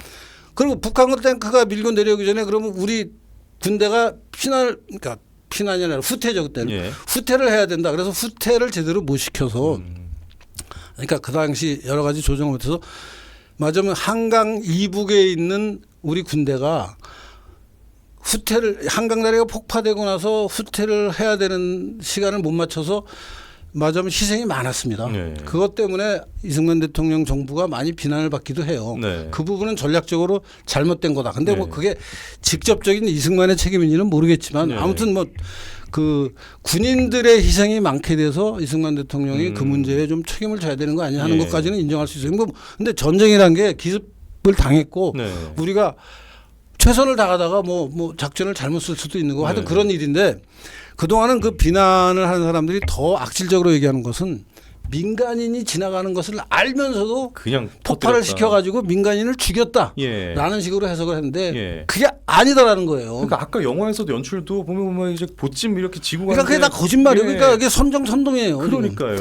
아니 그러니까 실제로 있었던 것은 예. 한강다리 입구 지금 용산 쪽에 입구 한강다리 이천동 앞에 그 지금 뭐 이렇게 좌회전도 되고 하는 데 있잖아요. 예. 노량진 넘어 거기에 검문소가 있었어요. 예. 그래서 검문소를 통해서 이 바를 치고 바리케이드를 치고 민간인 일로 못 간다. 니네가 뭐 다른 방향으로 다리를 넘어가든지 그건 니네가 알아서 오지. 여기는 군인 전용이다. 네. 그렇게 막고 있었고 그래서 사람들이 거기에 몰려서 인산인해가 고기는 있었어요. 근데 거기는 한강 다리 위가 아니고 다리 입구, 다리가 시작되기 전 다리에 들어가는 입구에서 그런 일이 있었고. 네. 근데 다만 해외 종군 기자들의 뭐 일부 증언이 민간인 피해자가 있었던 것처럼 이렇게 나온 것도 있다면서요. 그러니까 종군 기자가 3명이 있었는데 하나가 예. 장소를 장소를 헷갈려요. 근데 장소 헷갈리는 그 자료에 대해서 제가 좀 설명드리려고 네. 자료를 좀 보고 네. 예. 예. 자료 준비해 주십시오. 네, 예. 예. 한강 인도교 관련. 예. 우선 아니 다시 돌아가서 그 다음 슬라이드 처음이요. 예. 요 책에 대해서 우선 좀 설명을 하겠습니다. 이 제목이 뭔가요? 저게 이제 한문으로 써 있어서 여러분 잘 못 읽으실 수도 있는데 예. 박성환이라는 사람이 파도는 내일도 친다. 예. 그래서 박성환 기자의 20년 공개 수첩 예. 제1부라는 제목을 단 기사입니다. 경향신문 기자네요. 경향신문 기자고 예. 저 책이 나온 게 1965년입니다. 네. 오래된 책이죠. 1965년이면 6.25 전쟁이 난지 15년이죠. 네, 그렇네요. 네. 사람들의 기억이 생생할 때입니다. 예, 그렇네요. 그래서 박성환 기자가 어떤 사람인지를 좀 살펴보면요. 경향신문 출신이고 그 당시 저 책을 낼 때도 경향신문 기자였습니다. 네. 그리고 6.25가 발발하는 현장에서 네. 국방부 출입 기자였고 그 국방부 출입 기자였기 때문에 국방부 소속의 종군 기자단의 간사를 했어요. 이 사람. 그러니까 예. 종군 기자단의 예. 대표자 대표. 예. 그리고 6.25가 나기 전에 네. 이 사람이 49년 5월에 강원도 춘천과 홍천에 주둔하던 6사단 8년대 표무원 강태모 이 사람이 북한으로 부대원들을 이끌고 넘어가는데 예, 그 월북 사건 있었잖아요. 그것을 최초로 단독 보도한 사람. 아, 그 보도한 기자가 박성환 기자. 예. 그러니까 박성환 기자가 군사 문제의 최고 전문가 기자입니다. 그러네요. 네. 예. 그리고 박성환은 국방부 공인 대한민국 1호 종군 기자. 예. 그러니까 아까 얘기한 국방부 출입하는 기자단이 있었는데 네, 그 6.25 전쟁이 벌어지니까 국방부가 야 이거 관리하기 힘드니까 네가 간사를 하고 종군 기자단을 만들어라. 예. 그래야 우리가 전선에 당신들을 적절히 배치할 수 있지 않고 그쵸. 왔다 갔다 전선 이동하는 것에 따라서 관리를 할 수 있지 않겠냐. 예. 맞습니다. 그래서 자기가 스스로 간사 역할을 해요. 그래서 국방부 공인 대한민국 1호 종군 기자로서 부산에서 해병대 군함을 타고 인천 상륙 작전에 우와. 참여해서 기자로 사진을 찍습니다. 그것도 취재했어요. 예. 9.28 서울 수복도 취재합니다. 야. 수복 당시 중앙청에 올라가는 태극기가 올라가는 사진도 촬영한 그것도 저분이 촬영하신 네. 거예요? 오. 그 맞으면 엄청난 군사 전문가입니다. 그렇네요. 종군 기자로서 최고의 전문가입니다. 오. 이 사람이 회고록을 쓴 거예요. 예? 65년에. 네. 다음 페이지를 좀 가주세요. 이 사람이 쓴 이장이- 회고록의 목차가 지금 지금 화면에 나가고요. 예. 목차의 8번에 보면 분노의 계절. 예. 이라고 이제 한문이라서 잘 어려울 텐데 제가 그래서 일부러 오른쪽에 한문을 한글로 다 바꿔놨습니다 지금. 예. 그래서 8번 목차에 분노의 계절 그 8번에 1 6.25 동란. 그래서 자기가 첫 번째 종군 기자가 된 이유 희생된 유엔 종군 기자 강도의 영수증. 그다음에 2번 서울 침공 종군 기자 사단 대전의 대본영 발표 대답 없는 화랑들 조금 빨리 진행할게요. 나머지는. 예. 여간비와 수리탄 이렇게 해서 예. 여러 가지가 있는데 서울 침공 부분에 예. 200 그 밑에 보면 페이지 수가 나오는데 잘 제가 지금 눈이 안 보여서 괜찮아요. 그 얘기 안 해도 됩니다. 예. 넘어가시죠. 예. 예. 다음 페이지로. 그래서 박성환 기자의 그 300쪽에 보면은 저런 말이 나옵니다. 지금 노랗게 마킹된 제가 책 페이지를 사진을 찍고 예. 노랗게 마킹된 부분이 중요해서 했는데 그게 오른쪽에 텍스트로 지금 제가 써 있습니다. 박스에.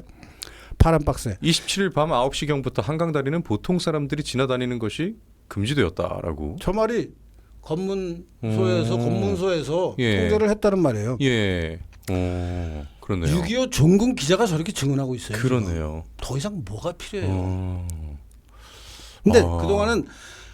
그동안은 저 사실이 저 책 자체가 알려지지 않았어요. 예. 저 책은 제가 발굴한 책입니다. 예.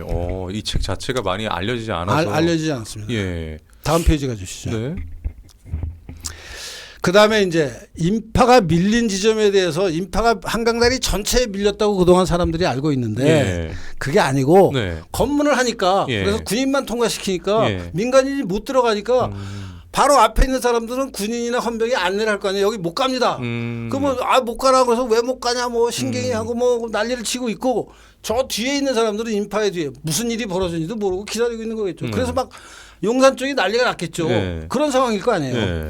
그러니까 사람들이 알지도 못하고 그냥 용산서부터 노량진까지 다리 전체에 민간인이 있겠거니라고 상상을 하는데 사실은 그게 아니다라는 거예요. 예. 근데 그것을 아주 구체적으로 보여주는 문제인데 우선 여러분이 아셔야 될 게 지금 화면에 왼쪽 하단에 있는 지도를 보세요. 예. 지금 A 지점이 그러니까 저 B 지점이 어디냐면 저 한강대교가 지나가는 중지도입니다. 저게. 예. 그러니까 저 B 지점이 있는 강 가운데 있는 섬. 저기 노들섬인가요? 네, 노들섬. 예. 요새는 노들섬이라고 옛날엔 중지도라고 그렇죠. 했어요. 예. 예. 그 중지도를 가로질러서 A 쪽이 용산, 예. A 쪽의 반대 방향 예. 이 노량진. 그 노량진 방향이죠. 예. 그래서 A가 검문소가 하나 있고 예. 한강다리 용산 쪽 입구에 있는 검문소가 A 지점입니다. 네. 그다음에 한강다리 가운데 B 지점에도 검문소가 있었습니다. 예. 그다음에 노량진 쪽에 지금 지도에는 안 나오지만 노량진 쪽에도 검문소가 또 하나 있었어요. 네. 다리 양쪽에 있는 게 상식이고 그렇죠. 가운데도 있고 그랬으니까. 예. 그다음에 왼쪽에 지금 별표로 표시된 게 한강 철교가 지나가는데 네. 그 철교가 폭파된 예. 미 공군기가 때려서 예. 한강 철교가 폭파된 지점을 나타내는 게 별표입니다. 그래서 지금 A 지점과 B 지점이고 그다음에 한강 인도교는 지금 중지도에 있는 B 검문소의 바로 앞에 있는 그 상판이 예. 무너져 내립니다. 예. 그래서 그 별표가 상판이 무너져 내리는 데를 표시하는 겁니다. 지금. 네.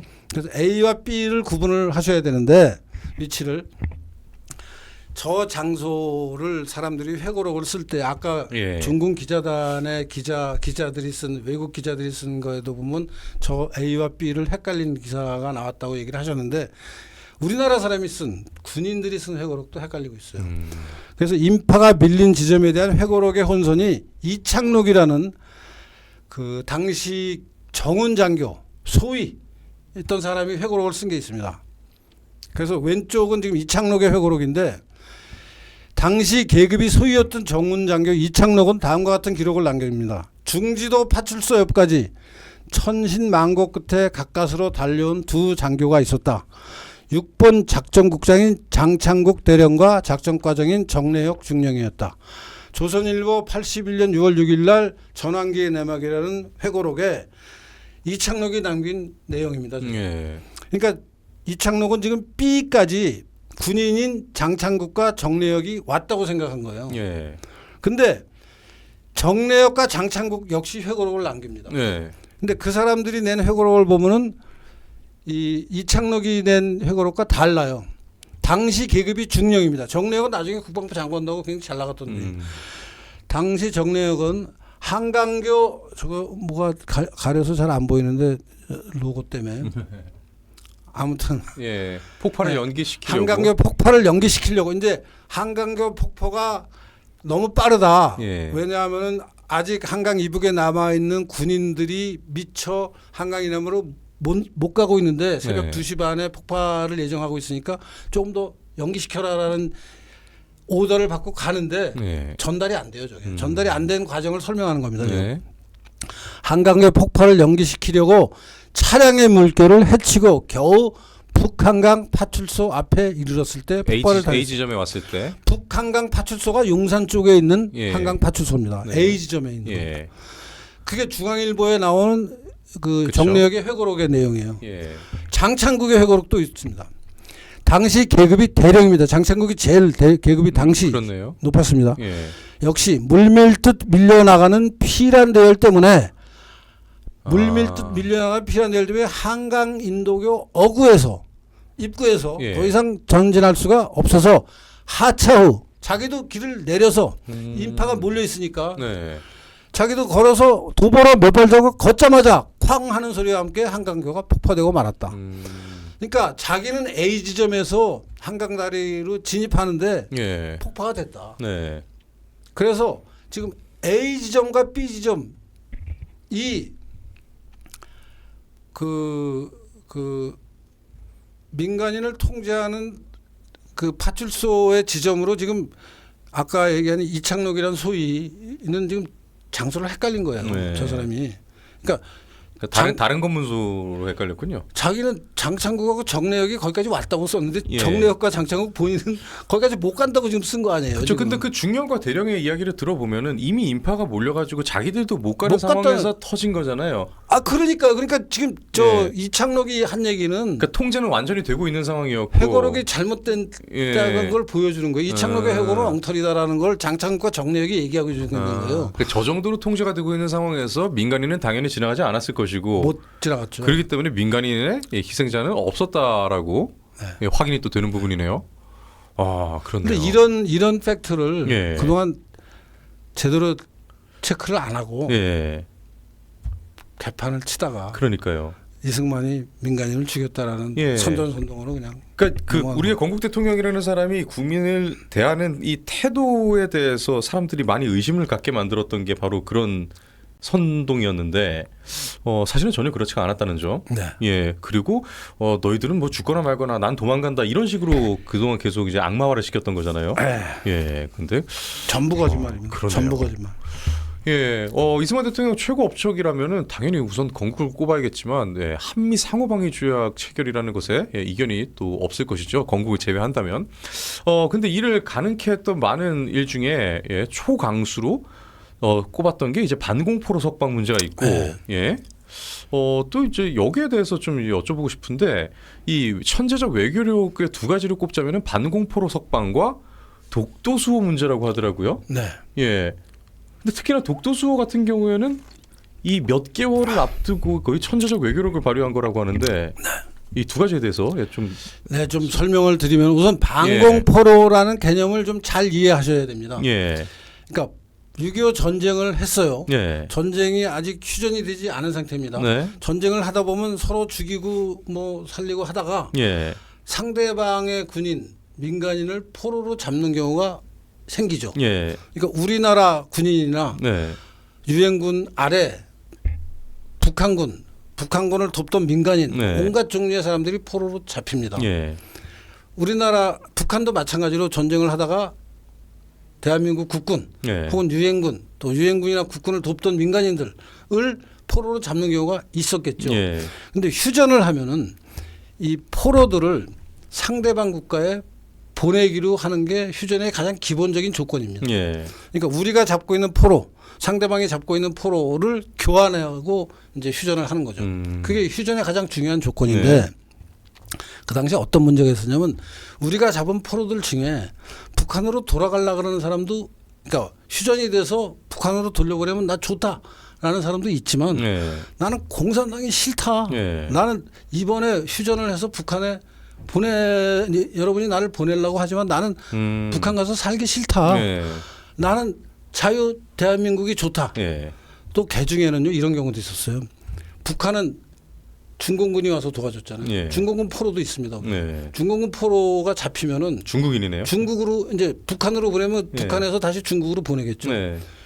이 사람들 중에 나는 중국으로 가기 싫다. 난 자유 세계가 좋다. 나 대만으로 보내달라. 아 대만으로 보내달라. 대만 좀 자유주의자면은 포로가 된 사람이 나는 지금 북한 갔다가 중국으로 끌려가면 난 거기서 못 살겠다. 난 그렇게 걔네들이 날 죽이려고 그랬지. 단순 포로가 아니라 그렇게 여러 가지 성향의 사람들이 다 뒤섞여 있는 상황이었네요. 포로가 성향이 굉장히 복잡해서 이제 그래서 반공포로라는 단어가 중요합니다. 그러니까 포로가 다양한데 공산당이 싫다라는 포로들이 있다. 그게 국적이 북한, 우리나라, 뭐 중국 온갖 국적의 반공포로가 있는 겁니다. 복잡합니다. 지금 그러니까 반공 성향의 포로를 따로 떼서 표현하는 거군요. 그러니까 포로 전체가 아닙니다. 이해했습니다. 그러니까 포로 전체는 보통 하면은 상대방 국가로 아까 얘기한 대로 이제 휴전을 하면 보내고 이제 전쟁이 휴전이 되는 거죠. 그보다는 복잡한 개념이네요. 훨씬 복잡합니다. 그러니까 왜냐하면 나 돌아가기가 싫다라는 사람이 수두룩해서 그래가지고 이제 이 사람들을 어떻게 할 거냐.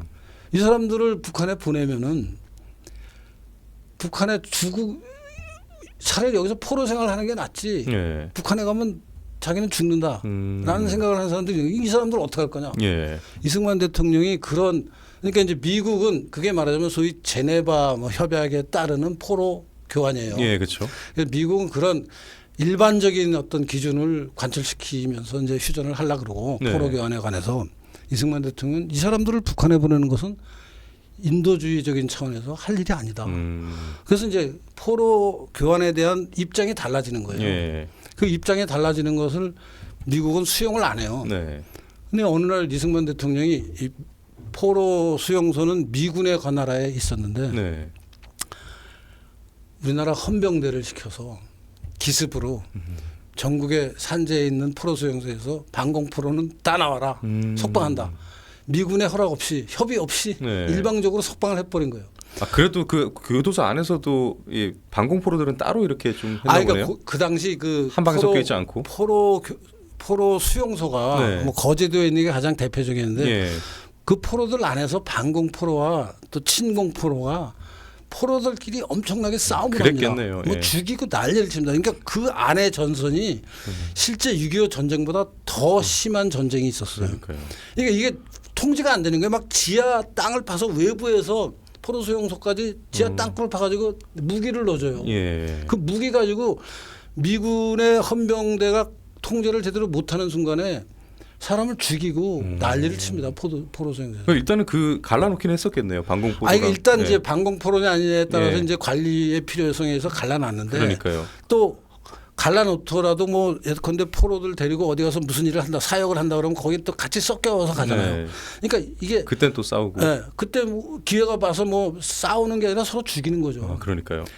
그러니까 그 포로 수용소 안에서도 작은 전쟁이 벌어지고 있는 겁니다. 규모는 작아도. 근데 어쨌든 이제 나눠놨으니까 그 나눠놓은 방공포로들만 전부 다 석방을 시켜버린 거예요.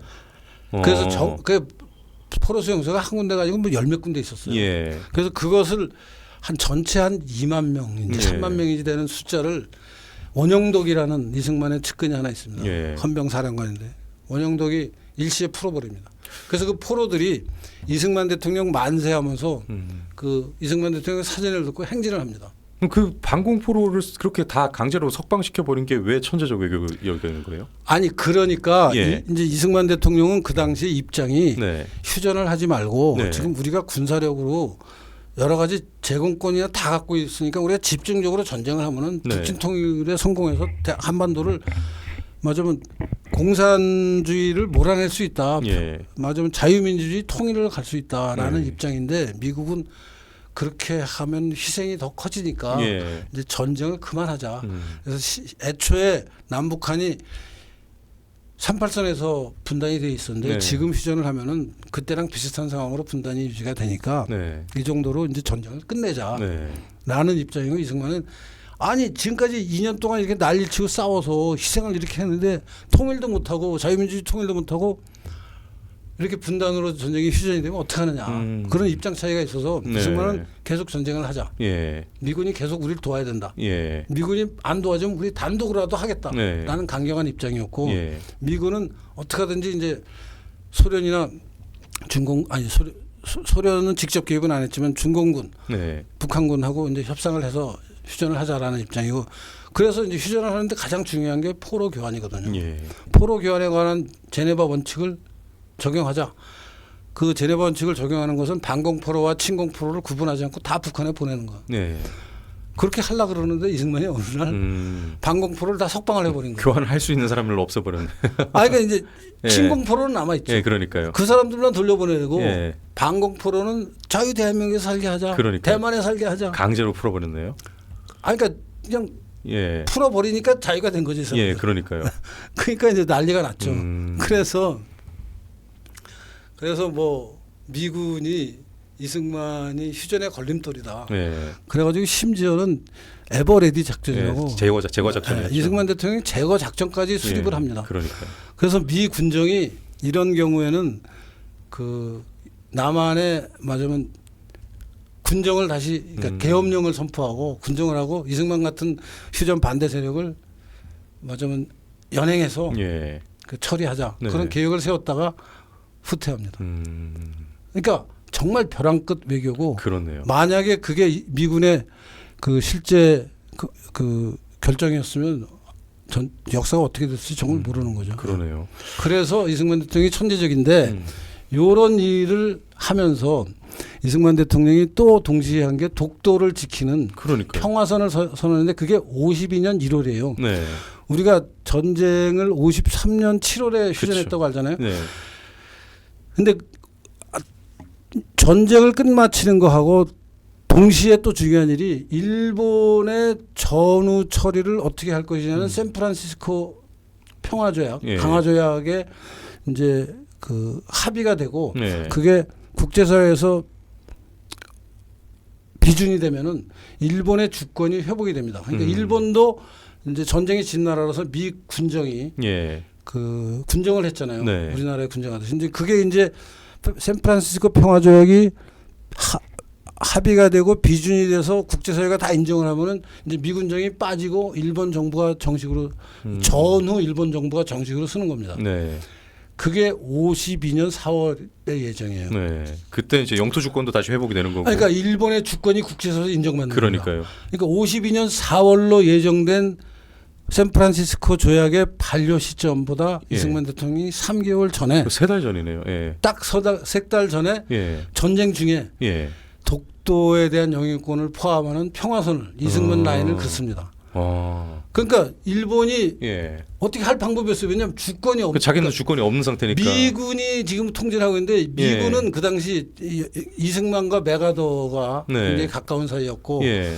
그 메가더가 이승만이 독도를 포함한 그런 영해를 주장하는 것을 메가더 라인이라는 것으로 그 해방 직후에 서포트를 하고 있었어요. 예. 그러다가 이승만이 그 독도에 관한 영해를 포함한 그 평화선을 선언하니까 네. 이 미군정 동경에 있는 미군정이 클라크 라인이라는 걸 제시해서 예. 메가더 라인하고 같은 거를 예. 이름이 이제 책임자가 바뀌어서 그땐 클라크가 그 군정의 책임자가 돼서 이제 예. 중간에 메가더가 해임당하잖아요. 예, 그렇죠. 클라크가 이제 책임자인데 클라크 라인을 그러니까 서서 우리 해안 그 영토 선이 그냥 그어진 거잖아요, 그게. 그 이승만 라인하고 같은 예. 미군정의 사실상 효력선이 있었어요. 그러니까요. 그것을 이승만이 그냥 선수를 친 거예요. 이제 우리나라 영토라고. 단 100일만 늦었어도 일본이 자기 입장을 주장할 수 있었을 텐데. 주장해서 무력으로 국제사회에다가 예. 우리 영토를 한국이 점령했다라고 할 수 있는 상황이 되는 거예요. 그 샌프란시스코 조약의 발효 시점이나 이런 거는 외교에 빠삭하니까 그렇죠. 그것을 사전에 예상을 하고 그렇죠. 저거 전에 해결해야 된다. 아, 그래서 그 전쟁 와중에 그러니까 그런 것을 우리는 지금 잘 모르고 있는 와. 이승만 대통령이 얼마나 치밀한 사람인지. 만약에 그거 전쟁이라서 경황이 없어가지고 못 챙겼으면은 그 세 달도 일본이 자기들이 거라고 그래갖고 일본이 주장했겠네요. 와서 거기다 무슨 말뚝 박고 뭐 예. 경비대 설치하고 그러면 일본 땅 그냥 실효적으로 누가 지배하느냐 해서 네. 이승만이 승리한 거예요. 나중에 말뚝이 실제로 또 바뀐 박았는데 그냥 뽑잖아. 뽑아 치워버리고 또. 뽑아버리고 예. 실효적인 지배를 예. 가능하게 만든 것은 이승만의 1952년 1월 평화선. 야. 그러니까 이런 것들이 아까 얘기한 예.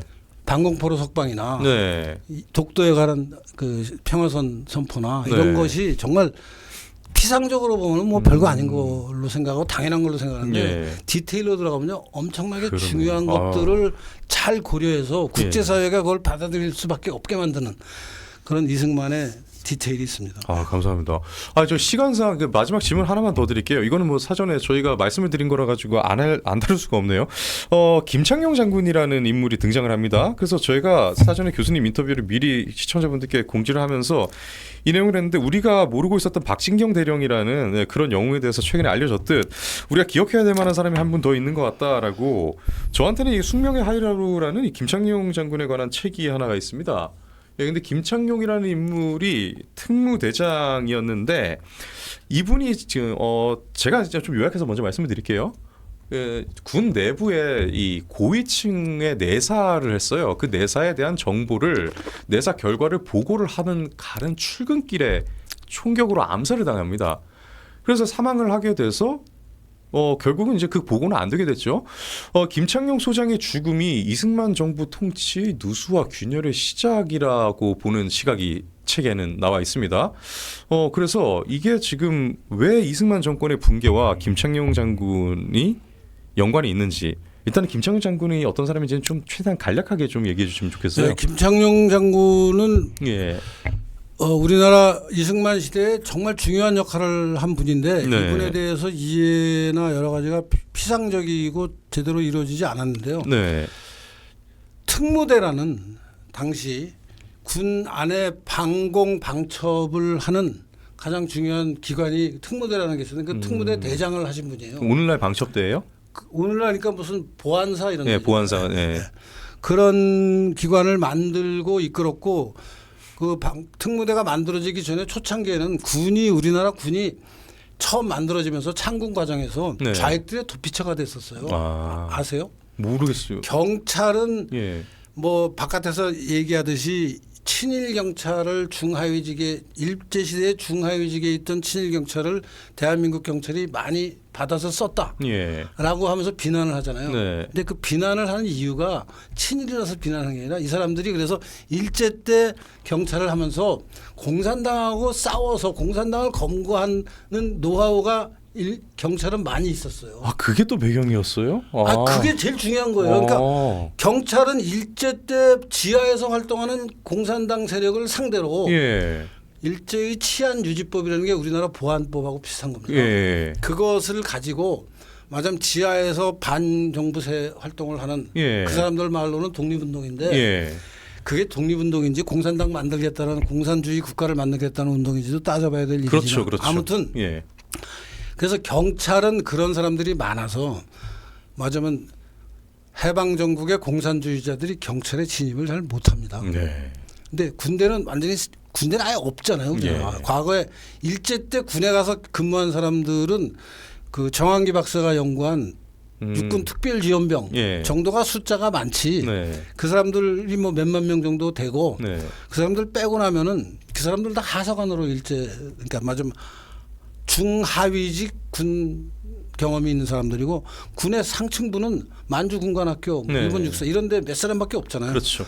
그러니까 군이 이제 사람들이 필요로 하는데 사상적인 검증을 안 하고 사람들을 받아들여요. 그러니까 말하자면 이제 미군정 기간 중에 정판사 위조 집회 사건이 벌어지고 나서 네.